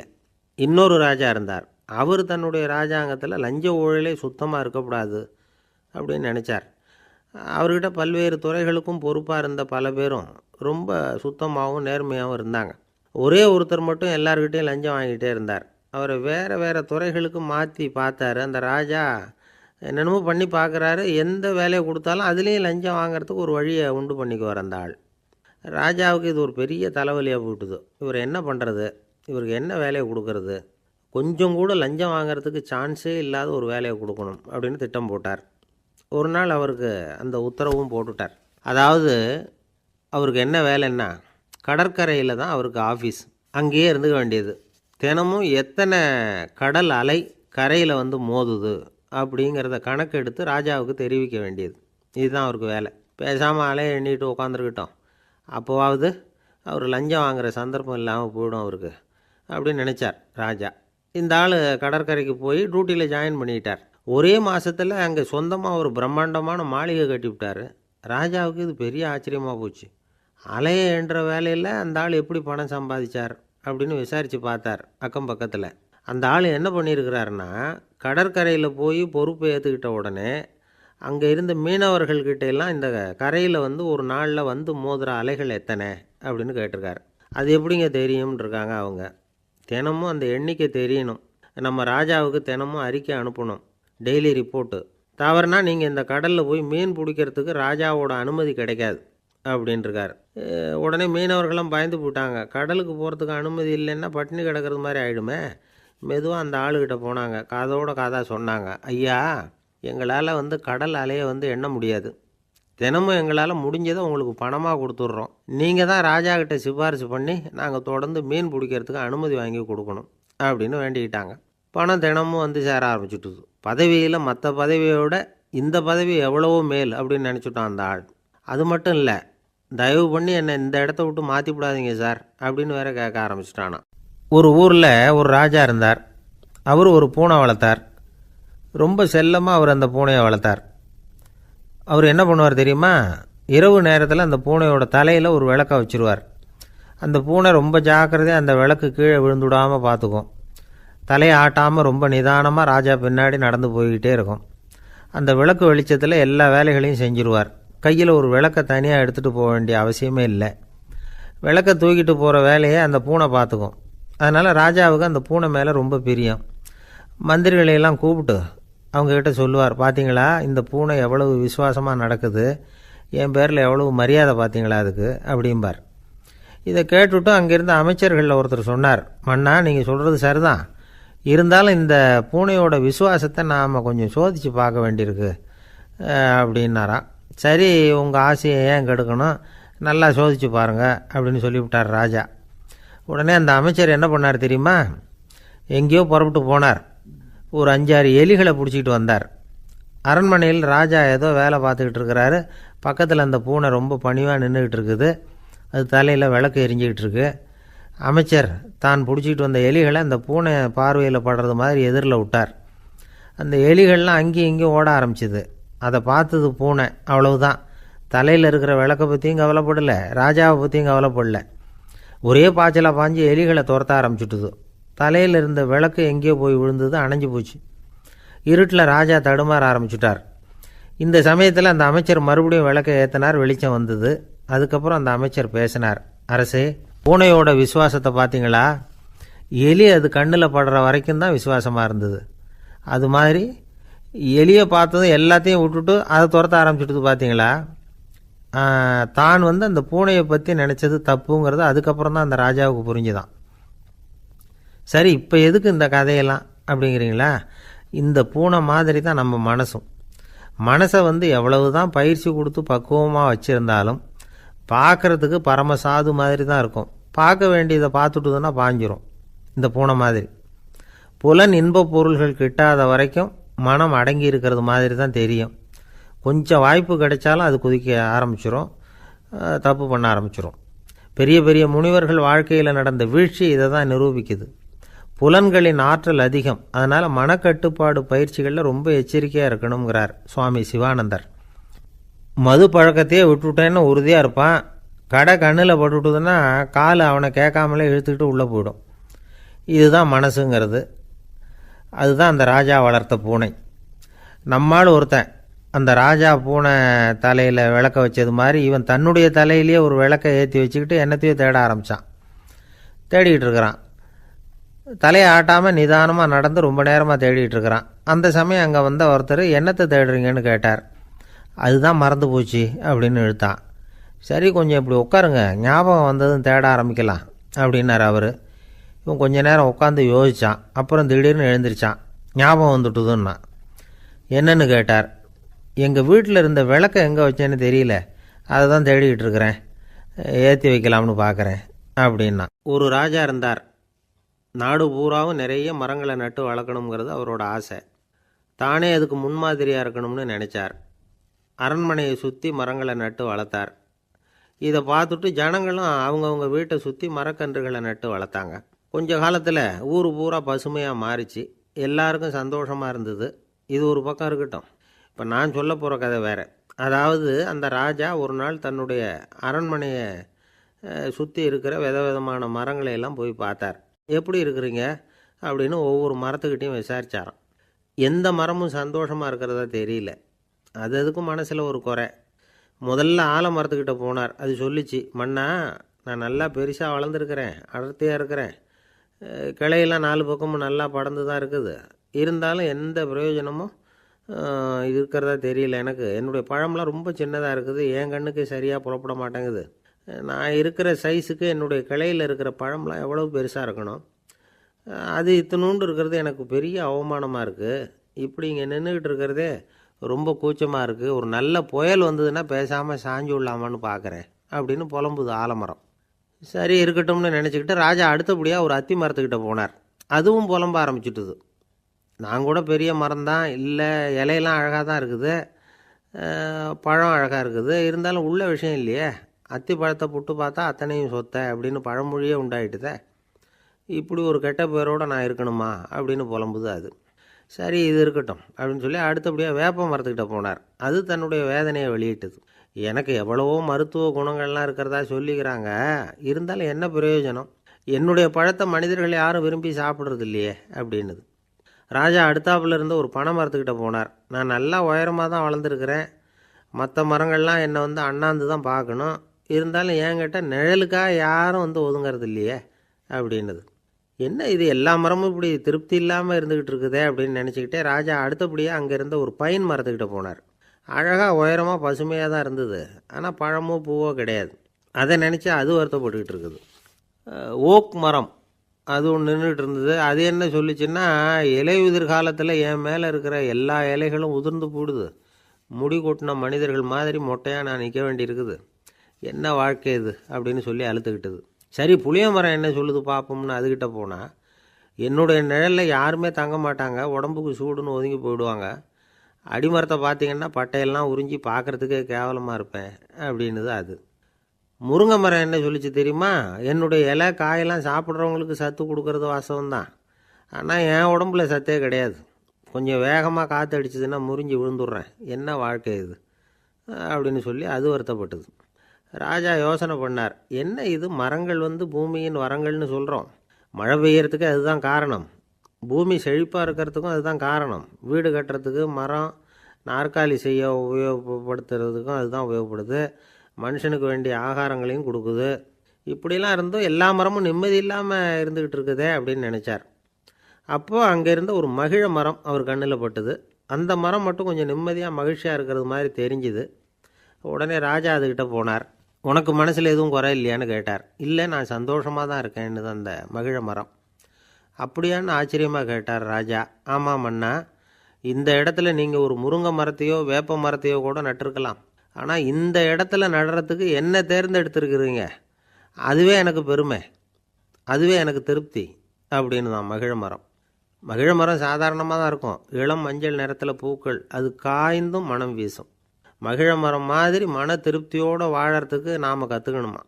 நாம் இந்த உலகத்தில் ஒரு நாயாவோ நரியாவோ கூட பிறந்திருக்கலாம், மனுஷனாக பிறந்திருக்கிறோம், அதுவே பெருமை தானே. இந்த நிறைவு தான் மகிழ்ச்சியின் ரகசியம். ஒரு பையன் அப்பா கிட்ட போய், அப்பா நீங்கள் இந்த உலகத்தில் ஒரு மனுஷனாக பிறந்தது என்னோட அதிர்ஷ்டம் நானா. ஏண்டா அப்படி சொல்கிறேன்னு இருக்கார் அப்பா. நீங்கள் ஒரு கரடியாக பிறந்திருந்தா இந்நேரம் நானும் ஒரு கரடி குட்டியாக தானே இருந்திருப்பேன் அப்படின்னு நானா பையன். ஒரு ஊரில் ஒரு ராஜா இருந்தார். அந்த ராஜாவுக்கு ஒரு மந்திரி.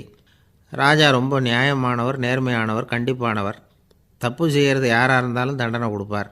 வேண்டியவங்களுக்கு ஒரு நியாயம், வேண்டாதவங்களுக்கு ஒரு நியாயங்கிறதெல்லாம் அவர்கிட்ட கிடையாது. ஒரு சமயம் அரசவையில் அந்த அமைச்சரே விதிமுறைகளுக்கு புறம்பாக ஏதோ நடந்துக்கிட்டு இருக்கார். மன்னருக்கு கோபம் வந்துட்டுது. உடனே அந்த அமைச்சரை கிட்டத்தில் கூப்பிட்டு அவர் கன்னத்தில் ஓங்கி ஒரு அறை கொடுத்துட்டாராம். உடனே அந்த அமைச்சர் என்ன பண்ணார் தெரியுமா, நேராக போனார், அங்கே நின்றுக்கிட்டு இருந்த இன்னொருத்தர் கன்னத்தில் ஓங்கி அரைஞ்சார். அறை வாங்கினவர் திகைச்சு போயிட்டார். இவர் ஏன் நம்மளை வந்து அறையிறார் அப்படின்னு யோசனை பண்ணார். மன்னரும் திகைச்சு போயிட்டார். நாம் இவரை அரைஞ்சா அதுக்காக இவர் போய் இன்னொருத்தரை அரையணுமா அப்படின்னு யோசனை பண்ணார். இவருக்கு என்ன பைத்தியமானு கூட நினைக்க ஆரம்பிச்சிட்டார்.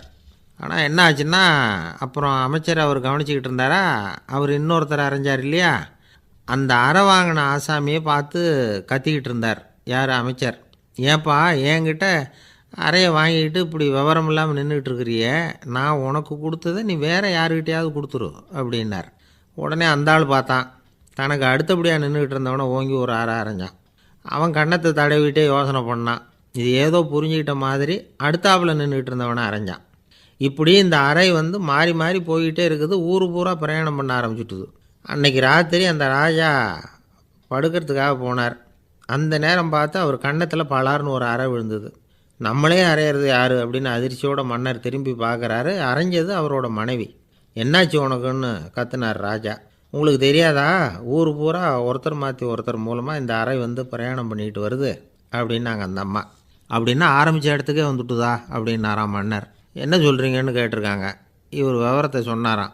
அப்படின்னா நீங்கள் ஆரம்பித்து வச்ச இந்த விளையாட்டை நான் முடிச்சு வச்சுட்டேன் அப்படின்னாங்களாம் அந்த அம்மா. மறுநாள் காலை மறுபடியும் அரசவை கூடிச்சு. அந்த அமைச்சர் மன்னரை பார்த்து கேட்டார், என்ன மகாராஜா, என்கிட்ட கொடுத்ததை திருப்பி வாங்கிட்டீங்களா அப்படின்னாராம். இப்படி நடக்கும்னு நான் எதிர்பார்க்கவே இல்லைன்னார் மன்னர். ஆனால் நான் எதிர்பார்த்தேன். அது எங்கே போயிட போகுது, ஊர் பூரா சுற்றி கடைசியில் உங்ககிட்ட தான் வந்து சேரும் அப்படிங்கிறது எனக்கு தெரியும் அப்படின்னாராம் அமைச்சர். இந்த கதை வந்து வேடிக்கையாக இருந்தால் கூட இதில் உள்ள கருத்து முக்கியமானது. இந்த உலகத்தில் பல கருத்துக்கள் இப்படி தான் மாறி மாறி சுற்றி வந்துக்கிட்டே இருக்குது. நம்மால் ஒருத்தன் தன்னுடைய நண்பன் ஒருத்தனை கடத்தரில் பார்த்தான். உடனே ஓடி போய் பலார்னு ஒரு அறை கொடுத்தானான். அவன் கண்ணத்தை தடவிட்டு ஏன்டா என்ன அரைஞ்சேன்னு கேட்டிருக்கான். நீ ஏன்டா என்னை முட்டாள்னு என் மனைவிட்ட போய் சொன்னேன் அப்படின்ட்டுருக்கான் அவன். உன்னை ஒரு முட்டாள்னு சொன்னதுக்காகவா நீ என்ன அரைஞ்சே அப்படின்னு கேட்டிருக்கான் இவன். டேய், நான் அதுக்காக அறையலப்பா, அது ஒரு பெரிய ரகசியம். நான் முட்டாளுங்கிறது அந்த ரகசியத்தை நீ வந்து ஏன் எங்கள் வீட்டில் போய் சொன்னேன், அதுக்காக தான் அரைஞ்சேன் அப்படின்னு நான் அவன். ஒரு ராஜா ஊரெல்லாம் சுற்றி பார்த்துட்டு வரலாம்னு ஒரு நாள் புறப்பட்டு போனார். ஒரு இடத்துல தறி நெசவு வேலை ரொம்ப மும்முரமாக நடந்துக்கிட்டு இருந்தது. ஒரு பெரியவர் தறியால் நெசவு வேலை செஞ்சுக்கிட்டு இருந்தார். பக்கத்தில் ஒரு அழகான பொண்ணு உட்காந்து நூலை சுற்றிக்கிட்டு இருக்குது. ராஜா அந்த பெரியவரை பார்த்து யார் இந்த பொண்ணுன்னு விசாரித்தார். ராஜா அப்படி கேட்டதும் அவருக்கு ரொம்ப பெருமையாக போயிட்டுது. ஏன்னா உட்காந்துருந்தது அவரோட மகள். அரசே, இது என்னுடைய மகள். இவ வேகமாக நூல் திரிக்கக்கூடியவள். வைக்கோல் எடுத்து இவ திரிச்சா கூட அது எல்லாம் பவுனிழையாக வெளியில் வரும் அப்படின்னு ஒரு ராசி இவளுக்கு அப்படின்னு ரொம்ப பெருமையாக ராஜா கிட்ட சொன்னார். ராஜா இதை கேட்டதும் அசந்துட்டார். அப்படியா, இவ்வளவு அழகும் சாமர்த்தியமும் உள்ள இந்த பொண்ணு என்னோட வரட்டுமே, இவளை என் மருமகளை ஆக்கிக்கிறேன் அப்படின்னார் ராஜா. அந்த பெரியவருக்கு ஒன்றும் புரியல.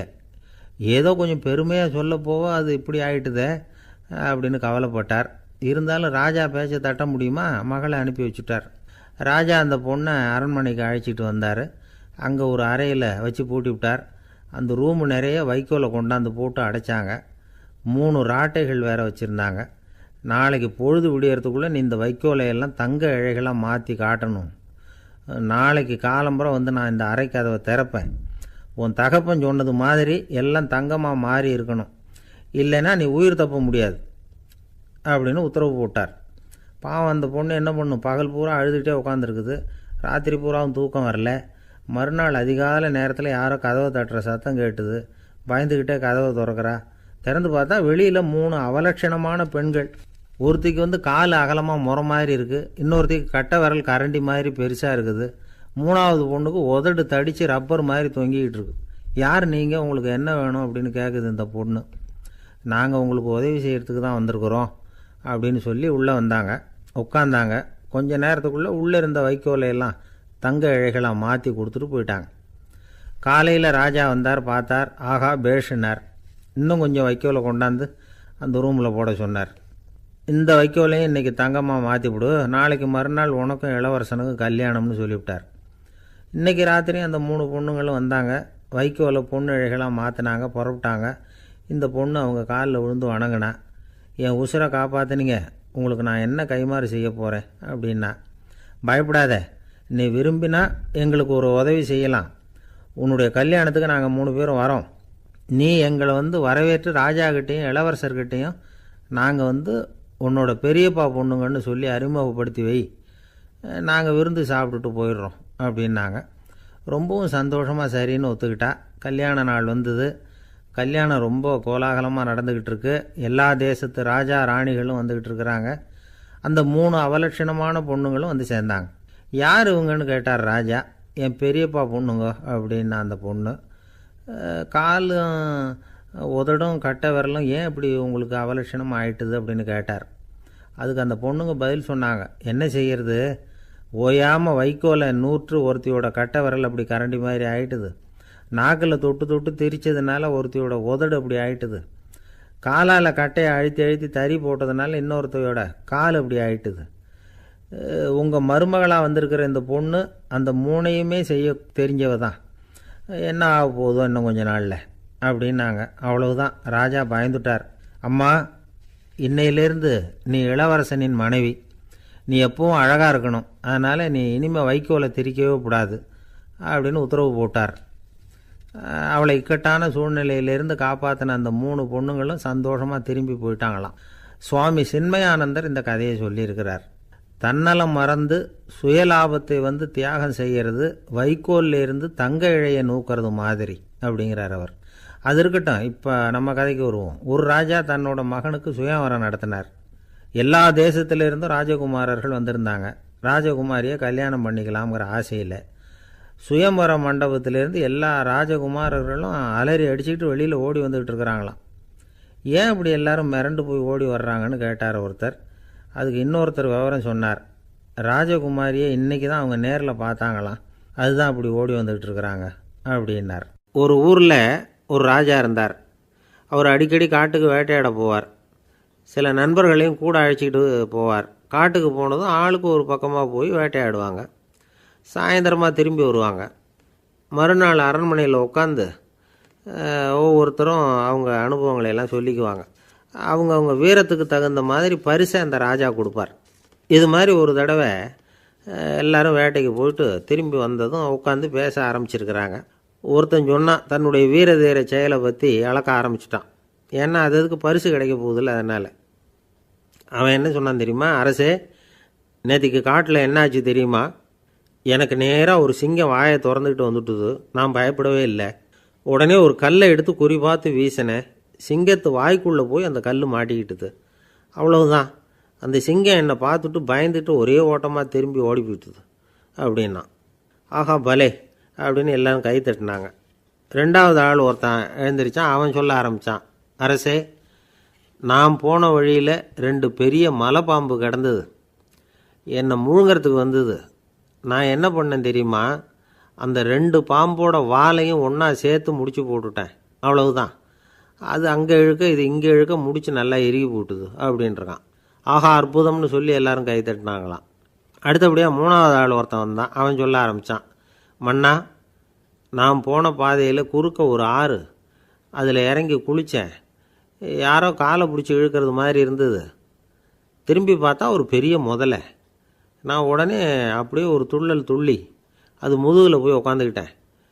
அதை அப்படியே கரைக்கு நீந்த வச்சேன். கரைக்கு வந்து சேர்ந்ததும் அப்படியே ஒரே துள்ளி குதித்து கரைக்கு வந்துட்டேன் அப்படின்றான்.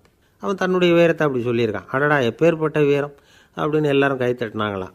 4வது ஆள் எழுந்திரிச்சான். மன்னா, நான் போன இடத்துல ஒரு கரடி என்னை துரத்த ஆரம்பிச்சுட்டுது. நான் ஒரு மலை உச்சிக்கு வந்துட்டேன். அதுக்கப்புறம் ஒரு அடி எடுத்து வச்சாலும் அதில் பாதாளத்தில் விழ வேண்டியது தான். அந்த நேரம் பார்த்து ஒரு பெரிய ராட்சச கழுகு அந்த பக்கமாக பறந்து வந்தது. நான் உடனே அப்படியே உயர எழும்பி அந்த கழுகோட காலை பிடிச்சிக்கிட்டேன். அப்படியே தொங்கிக்கிட்டே வந்தேன். ஒரு நல்ல இடம் வந்ததும் தொப்புன்னு கீழே குதித்து நடந்து வந்துட்டேன். இதுக்கும் எல்லாரும் கை தட்டுறாங்க. கடைசியாக ஒரு ஆள் எழுந்திரிச்சான். அரசே, நான் போன வழியில் ஒரு பெரிய யானை குறுக்க வந்தது. பயங்கரமாக சத்தம் போட்டுக்கிட்டே வந்தது. நான் பயந்து ஓடலை. உடனே என்ன பண்ணேன் தெரியுமா? அந்த யானையோட வாலை பிடிச்சி தூக்கினேன். தலைக்கு மேலே தூக்கி கரன்னு சுற்றினேன். வேகமாக சுற்றி வீசி எறிஞ்சேன். அவ்வளவுதான். அதே ஸ்பீடில் அந்த யானை மேலே போக ஆரம்பிச்சுட்டுது. இன்னும் கூட அது போய்கிட்டே தான் இருக்குது, கீழே விழவே இல்லைன்னா. இதை கேட்டதும் ராஜாவுக்கு கோபம் வந்துட்டுது. என்ன முட்டாள்னு நினச்சிக்கிட்டு பேசுறியா? யானையை நீ வாலை பிடிச்சி தூக்குன, அதை நான் நம்பணுமா அப்படின்னார். உடனே இவன் பணிவாக பதில் சொன்னான். அரசே, ஒரு சிங்கத்து வாயில் கல் மாட்டிக்கிட்டதை நம்புறீங்க, மலைப்பாம்பு வாலை பிடிச்சி முடிச்சு போட்டதை நம்புறீங்க, முதல்ல முதுகில் சவாரி பண்ணதையும் நம்புறீங்க, கழுகு காலை பிடிச்சிக்கிட்டு பறக்கிறதையும் நம்புறீங்க. அப்படி நம்புறப்போ நான் சொன்னதை மட்டும் நம்பக்கூடாதா அப்படின்னு கேட்டானான். பொய் சொன்னவங்கெல்லாம் தலையை தொங்க போட்டுக்கிட்டாங்களாம். ராஜா அவங்கள பார்த்து சொன்னாராம், நீங்கள் எல்லாரும் என்னை முட்டாளாக்கியிருக்கிறீங்க. கடைசியாக பேசின இவன் தான் எனக்கு உண்மை எது பொய் எதுங்கிறத புரிய வச்சிருக்கிறான். இவன் தான் உண்மையான தைரியசாலி அப்படின்னு சொல்லி அவனுக்கே பரிசையெல்லாம் கொடுத்து பாராட்டினாராம். இப்படி ஒரு கதை. உண்மையை நிலைநாட்டுகிறவன் தான் உண்மையான வீரன் அப்படிங்கிறத இதிலிருந்து நாம் புரிஞ்சுக்கணும். இந்த காலத்துல எல்லாம் பொய் சொன்னாதான் பிழைக்க முடியுங்கிறது ஒரு சில பேரோட நம்பிக்கை. ஒரு அப்பாவுக்கு தன் மகனுக்கு பொய் சொல்ல தெரியலையேங்கிற கவலை.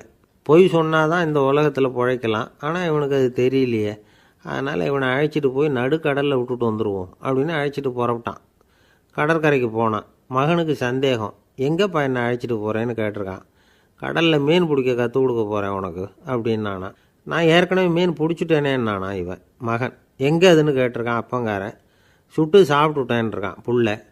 அப்பங்காரன் பார்த்தான், சரி நம்ம புள்ள பொழைச்சிக்கோ அப்படின்னு சொல்லி திருப்பி அழைச்சிட்டு வந்துட்டானான். காசி மாநகரத்தை பிரம்மதத்தன் அப்படிங்கிற ராஜா ஆட்சி பண்ணிட்டு வந்தார். அவர் ஒவ்வொரு வருஷமும் ஒரு திருவிழா நடத்துறது வழக்கம். எல்லா தேசத்திலிருந்தும் எல்லா வகையான ஜனங்களும் அதில் வந்து கலந்துக்குவாங்க. ஒரு சமயம் அது மாதிரி விழா நடந்துக்கிட்டு இருந்தது. வைகுண்டத்திலிருந்து தேவலோகத்திலிருந்து நிறைய தேவகுமாரர்கள்லாம் காசி நகருக்கு அப்போது வந்திருந்தாங்க. அதில் முக்கியமாக ஒரு 4 தேவகுமாரர்கள். அந்த 4 பேரையும் சுற்றி ஏகப்பட்ட கூட்டம். அப்படி என்ன விசேஷம் அவங்கக்கிட்ட அப்படின்னா, மற்றவங்கள விட அவங்க முகம் அழகாக இருந்ததா அப்படி பார்த்தா அப்படியும் இல்லை. அவங்க அணிஞ்சிருந்த மலர் மாலைகள் தான் அதுக்கு காரணமாக. அந்த மலர்கள்லேருந்து அப்படி ஒரு அபூர்வமான நறுமணம். இதுக்கு முன்னாடி இப்படி ஒரு நறுமணத்தை அந்த ஊர் ஜனங்க அனுபவிச்சதே இல்லை. அதுதான் அந்த 4 பேரையும் சுற்றி கூட்டம். எல்லாரும் கேள்வி கேட்க ஆரம்பித்தாங்க.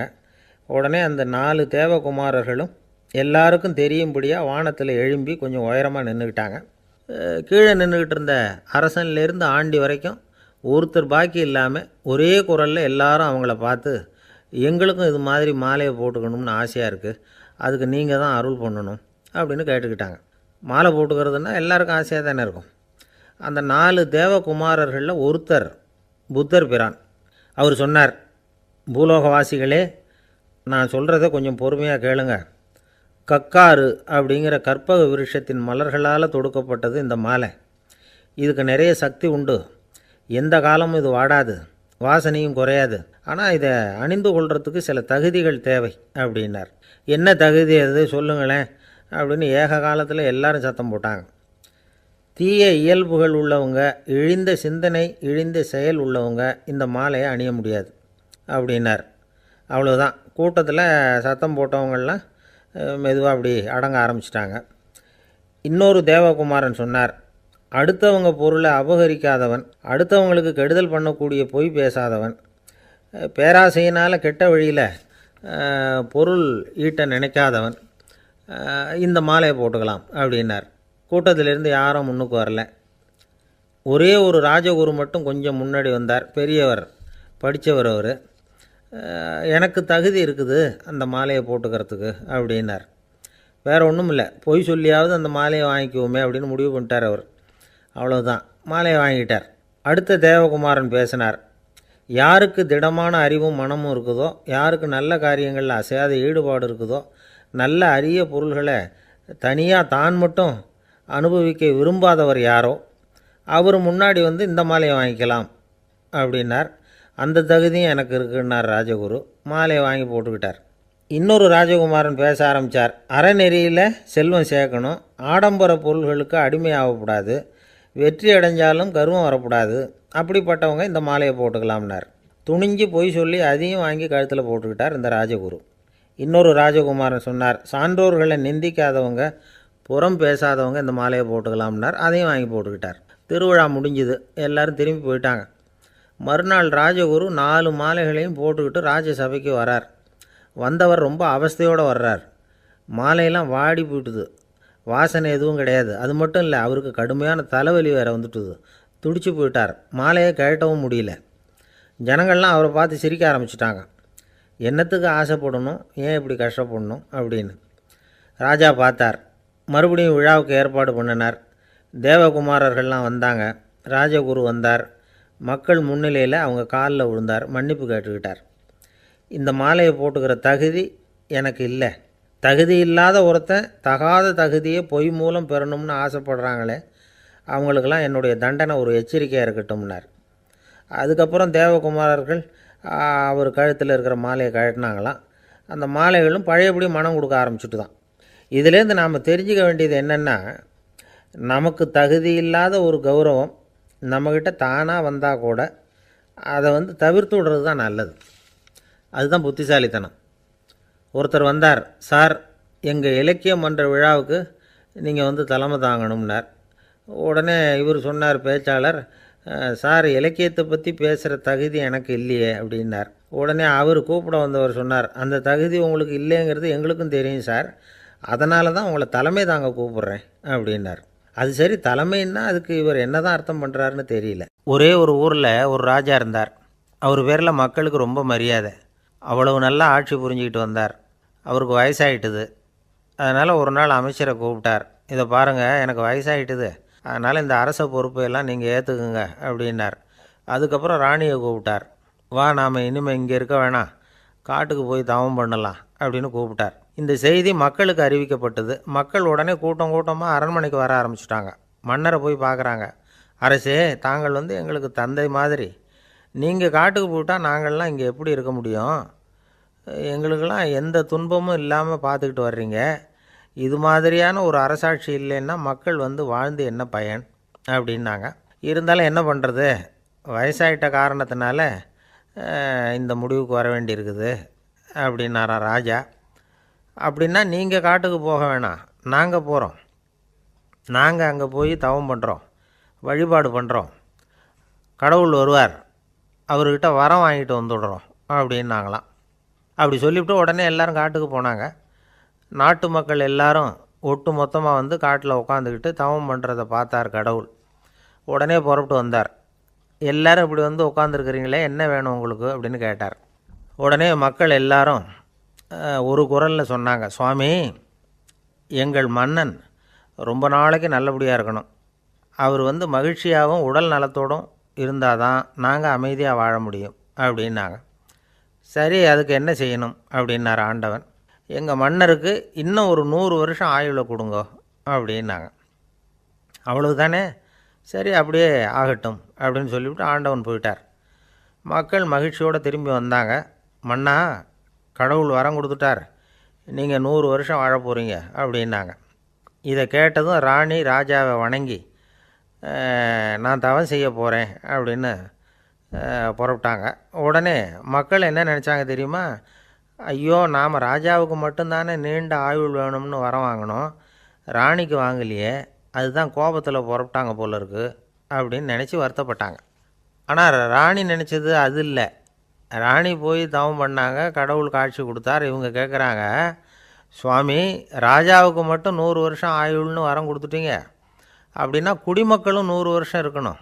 இப்படிப்பட்ட குடிமக்கள் இல்லைன்னா அப்படிப்பட்ட அரசன் இருந்து என்ன பிரயோஜனம் அப்படின்னாங்களாம்.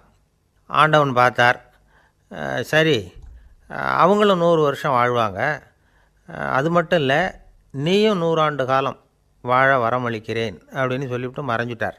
இதில் ஆண்டவன் வர்றதும் மறையிறதும் முக்கியம் இல்லை. இதில் கவனிக்க வேண்டியது ஆள்கிறவனின் விசால மனம், குடிமக்களின் விசால மனம், ஆள்கிறவன் மனைவியினுடைய விசால மனம். இப்படி ஒரு நாடு இருந்துட்டுதுன்னா எப்படி இருக்கும் வாழ்க்கையை நினச்சி பாருங்கள். அதனால தான் பெரியவங்கள்லாம் சொல்கிறாங்க, இதய வாசல் திறந்தே இருக்கணும், இதயத்தின் கதவுகளை மூடாதீங்க அப்படின்னு சொல்லுவாங்க. என்கிட்ட ஒருத்தர் சொன்னார், என்னுடைய இதய வாசல் எப்பவும் திறந்தே தான் இருக்குதுன்னார். எதனால் அப்படி சொல்கிறீங்க அப்படின்னு கேட்டோம். டாக்டரே சொல்லிவிட்டார், என்னுடைய இதயத்தில் ஒரு ஓட்டை இருக்குது அப்படின்னு, வால்வு சரியில்லையா அப்படிங்கிறார். ஒரு ஊரில் ஒரு ராஜா இருந்தார். பெரிய அரண்மனையில் தான் இருக்கிறார். எல்லா வசதியும் இருந்தது. இருந்தாலும் அவர் எல்லாரும் சொல்கிறது எப்படி தெரியுமா? பிச்சைக்கார ராஜா. அப்படி ஒரு பேர் அவருக்கு நிலச்சி போச்சு. ஜனங்களும் சரி, மற்ற தேசங்களில் உள்ளவங்களும் சரி, அவர் அந்த பேர் சொல்லியே குறிப்பிடுறது வழக்கமாக போட்டுது. இது அவருக்கு ரொம்ப கவலையாக போச்சு. என்ன இது, நம்மளை தேடி வர்றவங்களுக்கெல்லாம் நாம் சோறு போடுறோம், நம்ம புகழ்ந்து பாடல் ஏற்றி கொண்டு வர்ற புலவர்களுக்கெல்லாம் அவங்க எப்படி வந்தாலும் ஒருவேளை சோறு போடணுங்கிறது உத்தரவு, இவ்வளவுலாம் செஞ்சும் நம்மளை போய் பிச்சைக்கார ராஜான்னு எல்லாரும் சொல்கிறாங்களே, அது ஏன்? எதுக்காக இப்படி சொல்கிறாங்க? இதுதான் ராஜாவுக்கு குழப்பம். சரி, இதை பற்றி நம்ம அமைச்சர்கள்கிட்ட கேட்கலாமா அப்படின்னு யோசனை பண்ணார். இந்த விஷயத்தை போய் அவங்கக்கிட்ட எப்படி கேட்குறதுன்னு அவருக்கு தயக்கமாக இருந்தது. கௌரவ குறைச்சலாக தெரிஞ்சுது அவருக்கு. சரி, சாதாரண குடிமக்கள்கிட்ட இதை பற்றி கேட்கலாமா அப்படின்னு யோசனை பண்ணார். கேட்கலாம். ஆனால் அவங்க யாரும் ராஜா முன்னாடி வந்து நின்று தைரியமாக பேசக்கூடிய அளவுக்கு இல்லை. ராஜாவோட குழப்பம் நாளுக்கு நாள் அதிகமாக போச்சு. கடைசியாக அவர் ஒரு முடிவுக்கு வந்தார். அதாவது இதை பற்றி ஒரு பிச்சைக்காரங்கிட்டே கேட்டு பார்த்துட்டா என்ன. இதுதான் அவர் பண்ண முடிவு. உடனே மாறு வேஷம் போட்டுக்கிட்டு நகர்வலம் போனார். ஒரு பிச்சைக்காரனை கண்டுபிடிச்சார். இதை பாருப்பா, நம்ம ராஜாவை எல்லாரும் பிச்சைக்கார ராஜான்னே சொல்கிறாங்களே, அதுக்கு என்ன காரணமாக இருக்கும் அப்படின்னு கேட்டார். அதுக்கு அவன் சொல்கிறான், இதுக்கான பதிலை இன்னும் ஒரு 30 நாளில் சொல்கிறேன் அப்படின்னா. உடனே இவருக்கு சந்தோஷம். உண்மையை அவங்ககிட்ட சொன்னார். நான் வேறு யாரும் இல்லை, நான் தான் இந்த நாட்டு ராஜா. இப்போ நீ என் கூடவே வந்துடு, அரண்மனையிலேயே தங்கிக்கோ. 30 நாள் கழித்து எனக்கு பதில் சொல்லிவிட்டு அதுக்கப்புறமா நீ போகலாம் அப்படின்னு சொல்லி அழைச்சிட்டு வந்துட்டார். அரண்மனையில் ஒரு மூலையில் அவன் தங்கறதுக்கு இடம் கொடுத்தார். தினம் 2 வேளையும் இவனுக்கு சோறு போடுங்க அப்படின்னு உத்தரவு போட்டார். ராஜா கொடுத்த இடத்துல போய் உக்காந்துக்கிட்டான் அந்த பிச்சைக்காரன். தினமும் அந்த அரண்மனையில் நடக்கிறதையெல்லாம் கவனிச்சிக்கிட்டு வந்தான். வேளைக்கு சாப்பாடு வரும், சாப்பிட்டுக்கிட்டு இருக்கான். இப்படி 30 நாள் முடிஞ்சுது. ராஜா வந்தார். என்ன, என்னோட கேள்விக்கு பதில் என்னன்னு கண்டுபிடிச்சிட்டியான்னார். கண்டுபிடிச்சிட்டேன்னா. என்ன எல்லாரும் பிச்சைக்கார ராஜான்னு சொல்கிறாங்களே, அது நியாயமாக படுதா உனக்குன்னு கேட்டார். நியாயமாக தான் படுது, சந்தேகம் இல்லாமல் நீங்கள் பிச்சைக்கார ராஜா தான். என்ன தான் நீங்கள் வசதியோடவும் படைபலத்தோடவும் இருந்தால் கூட நீங்கள் எங்கள் வர்க்கத்தை சேர்ந்த ஆசாமி தான் அப்படின்னு அடித்து சொல்லிவிட்டான் அந்த ஆள். ஏனால் அப்படி சொல்கிறேன்னு கேட்டார் இவர். அரசே, ஒரு உண்மையை கண்டுபிடிச்சி சொல்கிறதா நான் உங்ககிட்ட சொன்னேன். நீங்கள் ராஜ பரம்பரைன்னா உடனே உங்கள் கழுத்தில் கிடக்கிற முத்து மாலையை கழட்டி பரிசாக கொடுத்துருப்பீங்க, பொன்னையும் மணியையும் கொடுத்துருப்பீங்க. ஆனால் நீங்கள் அப்படி செய்யலை. என்னை ஒரு மூலையில் உட்கார வச்சு 2 வேளை சோறு போட சொன்னீங்க. உங்களை தேடி யார் வந்தாலும், யார் வந்து பாராட்டி பேசினாலும் அல்லது பிரச்சனைகளை சொன்னாலும் நீங்கள் செய்கிற ஒரே காரியம் சோறு போடுறது தான். பிச்சைக்காரனுக்கு சோறு மட்டும்தான் உலகம். உங்கள் விஷயத்துலேயும் நீங்கள் அப்படி தான் நினைக்கிறதாக தெரியுது. நல்லா கவனிங்க. எந்த ஒரு பிரச்சனைக்கும் சோறு தான் முடிவுன்னு நினைக்கிறீங்க பாருங்கள். நீங்கள் சந்தேகமில்லாத எங்களை சேர்ந்த ஆள் தான் அப்படின்னு விட்டான் அந்த பிச்சைக்காரன். அதுக்கப்புறம் தான் அந்த ராஜா தன்னுடைய தவறுகளையெல்லாம் தேர்த்திக்கிட்டாராம். பசின்னு வர்றவங்களுக்கு சோறு தான் போடணும், அது தப்பு இல்லை. பாராட்ட வர்றவங்களுக்கெல்லாம் சோத்தையே போட்டு அனுப்புனா இப்படி தான் பேர் வரும். எனக்கு தெரிஞ்ச ஒருத்தர் தினமும் யாராவது ஒருத்தரை தன் வீட்டுக்கு அழைச்சிட்டு போவார், சாப்பாடு போட்டு அனுப்புவார். முன்னறிவிப்பு இல்லாமல் திடீர்னு ஒரு விருந்தாளியோட வீட்டில் போய் இவர் நிற்கிறது வழக்கம். அந்த அம்மாவும் இவருக்காக தயார் பண்ணி வச்சுருந்ததை இவர் அழைச்சிட்டு வந்திருக்கிற விருந்தாளிக்கு போட்டுருவாங்க. விருந்தாளி சாப்பிட்டுட்டு போனதுக்கப்புறம் இவர் மனைவிகிட்ட உனக்கு சிரமம் வேணாம் அப்படின்னு சொல்லிவிட்டு பக்கத்தில் உள்ள ஒரு ஹோட்டலுக்கு போய் காசு கொடுத்து சாப்பிட்டுட்டு வந்துடுவார். பல நாள் இப்படி நடக்கும். ஒரு நாள் அவரை தனியாக கூப்பிட்டுக்கிட்டு போய் ஏன் இப்படி பண்ணுறீங்கன்னு கேட்டோம். அதுக்கு அவர் சொல்கிறாரு, எங்கள் வீட்டு சாப்பாட்டிலேருந்து தப்பிக்கிறதுக்கு எனக்கு வேறு வழி எதுவும் தெரியல சார், அதனால தான் இப்படி பண்ணிகிட்ருக்கிறேன் அப்படின்னார் ரொம்ப பரிதாபமாக. ஒரு சீன தேசத்து அரசர் இருந்தார். அவருக்கு வயசாயிட்டுது. அவருக்கு அடுத்தபடியாக அவருடைய புள்ள பட்டத்துக்கு வரணும், ஆட்சி பொறுப்பை ஏற்றுக்கணும். ஒரு நல்ல தலைவனுக்கு இருக்க வேண்டிய பண்புகள்லாம் தன்னுடைய மகனுக்கு இருக்கணும்னு விரும்பினார் அந்த அரசர். அதனால் இளவரசனை பக்கத்தில் இருந்த ஒரு குரு கிட்ட அனுப்புனார். இளவரசன் அவர்கிட்ட போய் சேர்ந்தான். அந்த குரு என்ன பண்ணார் தெரியுமா? இவனை பார்த்து சொன்னார், இதை பாருப்பா, நீ என்ன பண்ணுற, இப்போவே பக்கத்தில் இருக்கிற காட்டுக்கு போ, நடு காட்டில் போய் ஒரு இடத்துல உட்காந்துக்கோ. அங்கே என்னென்ன சத்தம்லாம் உன் காதில் விழுதுன்னு கவனித்து கேளு. உன் காதில் விழுந்த ஓசைகள் என்னென்னங்கிறத என்கிட்ட வந்து சொல்லு, அதுதான் எனக்கு தெரியணும், உனக்கு வேலையும் அதுதான் அப்படின்னு சொல்லி அனுப்பி வச்சுட்டார். இளவரசன் காட்டுக்கு போனான். குரு சொன்னபடியே ஒரு இடத்துல உட்காந்து கவனித்து கேட்டான். அதுக்கப்புறம் குருக்கிட்ட திரும்பி வந்தான். என்னென்ன சத்தம்லாம் கேட்ட அப்படின்னு கேட்டார் குரு. குருவே, காட்டில் நான் பறவைகள் சத்தம்லாம் கேட்டேன், மிருகங்களின் ஓசையையும் கேட்டேன், இதை தவிர இடி மின்னல் மழை இதுகளோட சத்தத்தையும் கேட்டேன் அப்படின்னா. குரு யோசனை பண்ணார், நீ இன்னமும் சரியாக கேட்கல, அதனால் மறுபடியும் காட்டுக்கு போ, கொஞ்ச நாள் தங்கியிருந்து கேட்டுட்டு வா அப்படின்னார். இளவரசனுக்கு ஒன்றும் புரியல. இருந்தாலும் குருவின் கட்டளையாச்சே, மறுக்க முடியுமா? உடனே அவன் மறுபடியும் காட்டுக்கு போனான். ஒரு இடத்துல உட்காந்தான். கொஞ்ச நேரம் உன்னிப்பாக கவனித்து கேட்டான். சில நாள் கழித்து குருக்கிட்ட திரும்பி வந்தான். குருவே, இந்த தடவை சில துல்லியமான சத்தங்களை எல்லாம் கேட்டான். தேனீ பறக்கிற சத்தம், நீரோடையின் மெல்லிய ஓசை, இதெல்லாம் கேட்டேன்னா. குரு சிரித்தார். நீ மறுபடியும் காட்டுக்கு போ, இன்னும் சில நாள் அங்கே இரு, முழுமையாக கவனமாக கேட்டுக்கிட்டு வா அப்படின்னு சொல்லி அனுப்பி வச்சுட்டார். இளவரசனுக்கு குழப்பம் அதிகமாயிட்டுது. ஒன்றுமே புரியல. மறுபடியும் காட்டுக்கு போனான். மௌனமாக ஒரு இடத்துல உட்காந்துட்டான். அப்படியே தியானத்தில் ஆழ்ந்துட்டான். சில நாளில் அவனுக்கு இதுவரை கேட்காத ஓசைகள்லாம் கேட்க ஆரம்பிச்சிட்டுது. இதைத்தான் நான் கேட்கணும்னு என்னுடைய குரு எதிர்பார்த்துருக்கிறாருங்கிறத புரிஞ்சுக்கிட்டான். உடனே குரு கிட்ட ஓடனான். குருவே, இந்த தடவை காதுகளுக்கு கேட்க முடியாத சில ஓசைகளை கூட என்னால் உணர முடிஞ்சுது. பூ மலருகிற ஓசை, சூரியனால் பூமி சூடாகிறப்போ எழுகிற ஓசை, காலை பனித்துளியை இந்த புல்லுலாம் குடிக்கிற ஓசை, இது எல்லாம் என்னால் நல்லா கேட்க முடிஞ்சுது அப்படின்னா. குருவுக்கு இப்போ தான் திருப்தி ஏற்பட்டு தான். இளவரசனை பார்த்து சொன்னார், இதை பாருப்பா, இப்போ தான் நாட்டை ஆளுகிற தகுதி உனக்கு வந்திருக்குது அப்படின்னு சொல்லி அதுக்கு விளக்கமும் கொடுத்தாராம். எந்த அரசன் தன்னுடைய மக்களின் இதயம் பேசுகிற மௌன மொழியை, மௌன வார்த்தைகளை கேட்குறானோ அவன்தான் ஆள தகுதி உள்ளவன். எந்த அரசன் தன்னுடைய மக்களின் உணர்ச்சிகளை உண்மையாக உணர்றானோ அவன்தான் முதன்மையான அரசன். போலி வார்த்தைகளை மட்டும் கேட்டுட்டு பல மௌன ராகங்களை காதில் வாங்கிக்காதவன் அரசனே இல்லை. எந்த நாட்டில் எப்போ ஒரு அரசன் தன்னுடைய மக்களின் உணர்ச்சிகளை கேட்க மறுக்கிறானோ அன்னையிலேருந்தே அந்த நாடு அழிய தொடங்குது அப்படின்னு அர்த்தம். இதுதான் அந்த குரு இளவரசனுக்கு போதித்தது. வாயால் பேசுகிறத மட்டும் கேட்டு ஏமாறக்கூடாது, உணர்ச்சிகளையும் கேட்குறதுல தான் மனப்பக்குவம் உண்டாகும். மக்கள் உணர்ச்சிகளை புரிந்து கொள்ளாத அரசர்கள் நீடிச்சிருக்க முடியாது. அது மாதிரி நாடுகளில் அடிக்கடி குழப்பம் தான் உண்டாகும். அப்படி இருந்தால் அடிக்கடி ஆட்சி மாறிக்கிட்டு இருக்கும். அப்படிப்பட்ட ஒரு தேசம், அங்கே ஒரு சிறைச்சாலையில் 3 கைதிகள் பேசிக்கிட்டு இருந்தாங்க. ஒருத்தன் சொன்னான், நான் இந்த நாட்டு ராஜாவை எதிர்த்து பேசிக்கிட்டு இருந்தேன், அதனால் என்னை பிடிச்சி கொண்டாந்து இங்கே போட்டுட்டாங்க அப்படின்னா ஒருத்தன். இன்னொருத்தன் சொன்னான், நான் இந்த நாட்டு ராஜாவை ஆதரித்து பேசிக்கிட்டு இருந்தேன், அதனால் என்னை பிடிச்சி கொண்டாந்து இங்கே தள்ளிவிட்டாங்க அப்படின்னா. அது சரி, நீ என்ன தப்பு பண்ண அப்படின்னு சொல்லி 3வது ஆளை பார்த்து இவங்க கேட்டாங்க. அதுக்கு அந்த ஆள் சொல்கிறான், நான் தான் இந்த நாட்டு ராஜா அப்படின்னானா. ஒரு அரசனும் அமைச்சரும் ஒரு நாள் ரொம்ப சாவகாசமாக பேசிக்கிட்டு இருந்தாங்களாம். அரசன் அமைச்சரை பார்த்து ஒரு கேள்வி கேட்டிருக்கார்.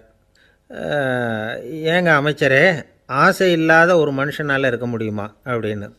ஏன் முடியாது, துறவி அப்படிங்கிறவங்கெல்லாம் அப்படிப்பட்டவங்க தானே அப்படின்னாராம் அமைச்சர்.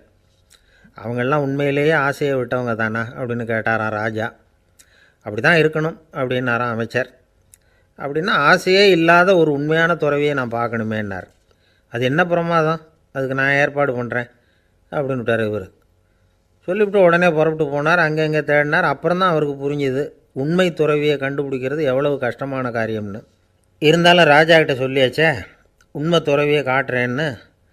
இப்போ என்ன பண்ணுறது? ராஜா கிட்ட சொன்னபடி நடக்கலைன்னா அவருக்கு கோபம் வந்துடும். அமைச்சர் ஒரு யோசனை பண்ணார். அவருக்கு ஒரு வழி தெரிஞ்சுது. அதுதான் சரின்னு முடிவு பண்ணார். அதாவது அந்த ஊரில் அவருக்கு தெரிஞ்ச நாடக நடிகர் ஒருத்தர் இருக்கிறார், நல்லா நடிப்பார்.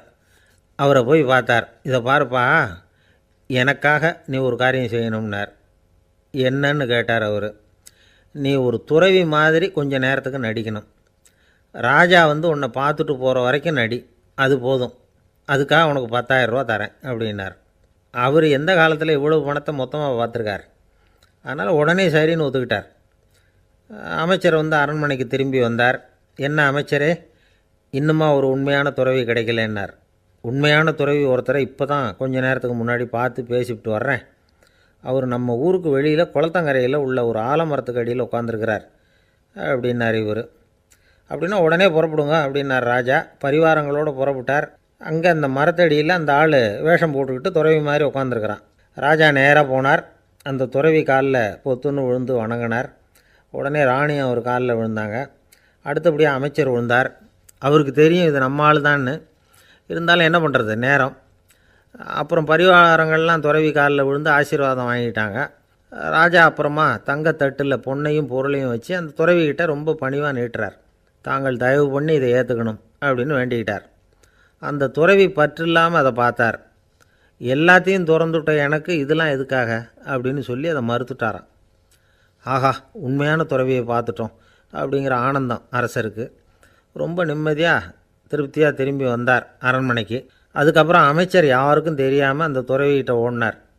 சொன்ன பிரகாரம் பணத்தை நீட்டினார். இந்தாப்பா, நான் உங்ககிட்ட சொன்னபடி 10,000 ரூபா பணம் எடுத்துக்கோ அப்படின்னார். அந்த ஆள் ராஜா கிட்ட சொன்னது மாதிரியே எல்லாத்தையும் திறந்துவிட்ட எனக்கு இதெல்லாம் எதுக்காக வேணாம் அப்படின்னு விட்டாரான். நடித்த வரைக்கும் போதும்ப்பா, இனிமேல் இந்த நாடக வசனம்லாம் வேணாம், வேஷத்தை கலைச்சிரு, பணத்தை வாங்கிக்கோன்னார். இல்லைங்க, இது வேஷம் இல்லை, இது வசனமும் இல்லை, இது உண்மை. கொஞ்ச நேரம் துறவி மாதிரி நடித்ததுக்கே இந்த தேசத்து ராஜா ராணி அமைச்சர் பரிவாரங்கள் எல்லாம் என் காலில் விழுந்து வணங்குறாங்க. அப்படின்னா உண்மையான துறவியாக இருக்கிறது எவ்வளவு பெருமையான விஷயம். நான் உண்மையான துறவியாக ஆக போகிறேன், அப்படி முடிவும் பண்ணிட்டேன் அப்படின்னார் அந்த நடிகர். வேஷம் கூட எப்படிப்பட்ட விளைவுகளை உண்டு பண்ணுது பார்த்தீங்களா. நம்மால் ஒருத்தன் ரொம்ப வசதியாக தான் இருந்தான். ஒரு நாள் அவன் சொத்து பூரா திருட்டு போட்டுது. அதுக்கப்புறம் இவன் துறவி மாதிரி ஆகிட்டான். ஊர் ஊராக சுற்றினான். ஒரு குருநாதரை தேடி கண்டுபிடிச்சான். அவர்கிட்ட சீடனாக சேர்ந்துக்கிட்டான். அவனை பார்த்து ஒருத்தர் கேட்டார், நீ உண்மையான சீடன் தானான்னு. இல்லைங்க, சீடன் மாதிரி நடிச்சுக்கிட்டு இருக்கிறேன் அப்படின்னா. அது குரு துரோகம் இல்லையா அப்படின்னு கேட்டார் அவர். இல்லைங்க,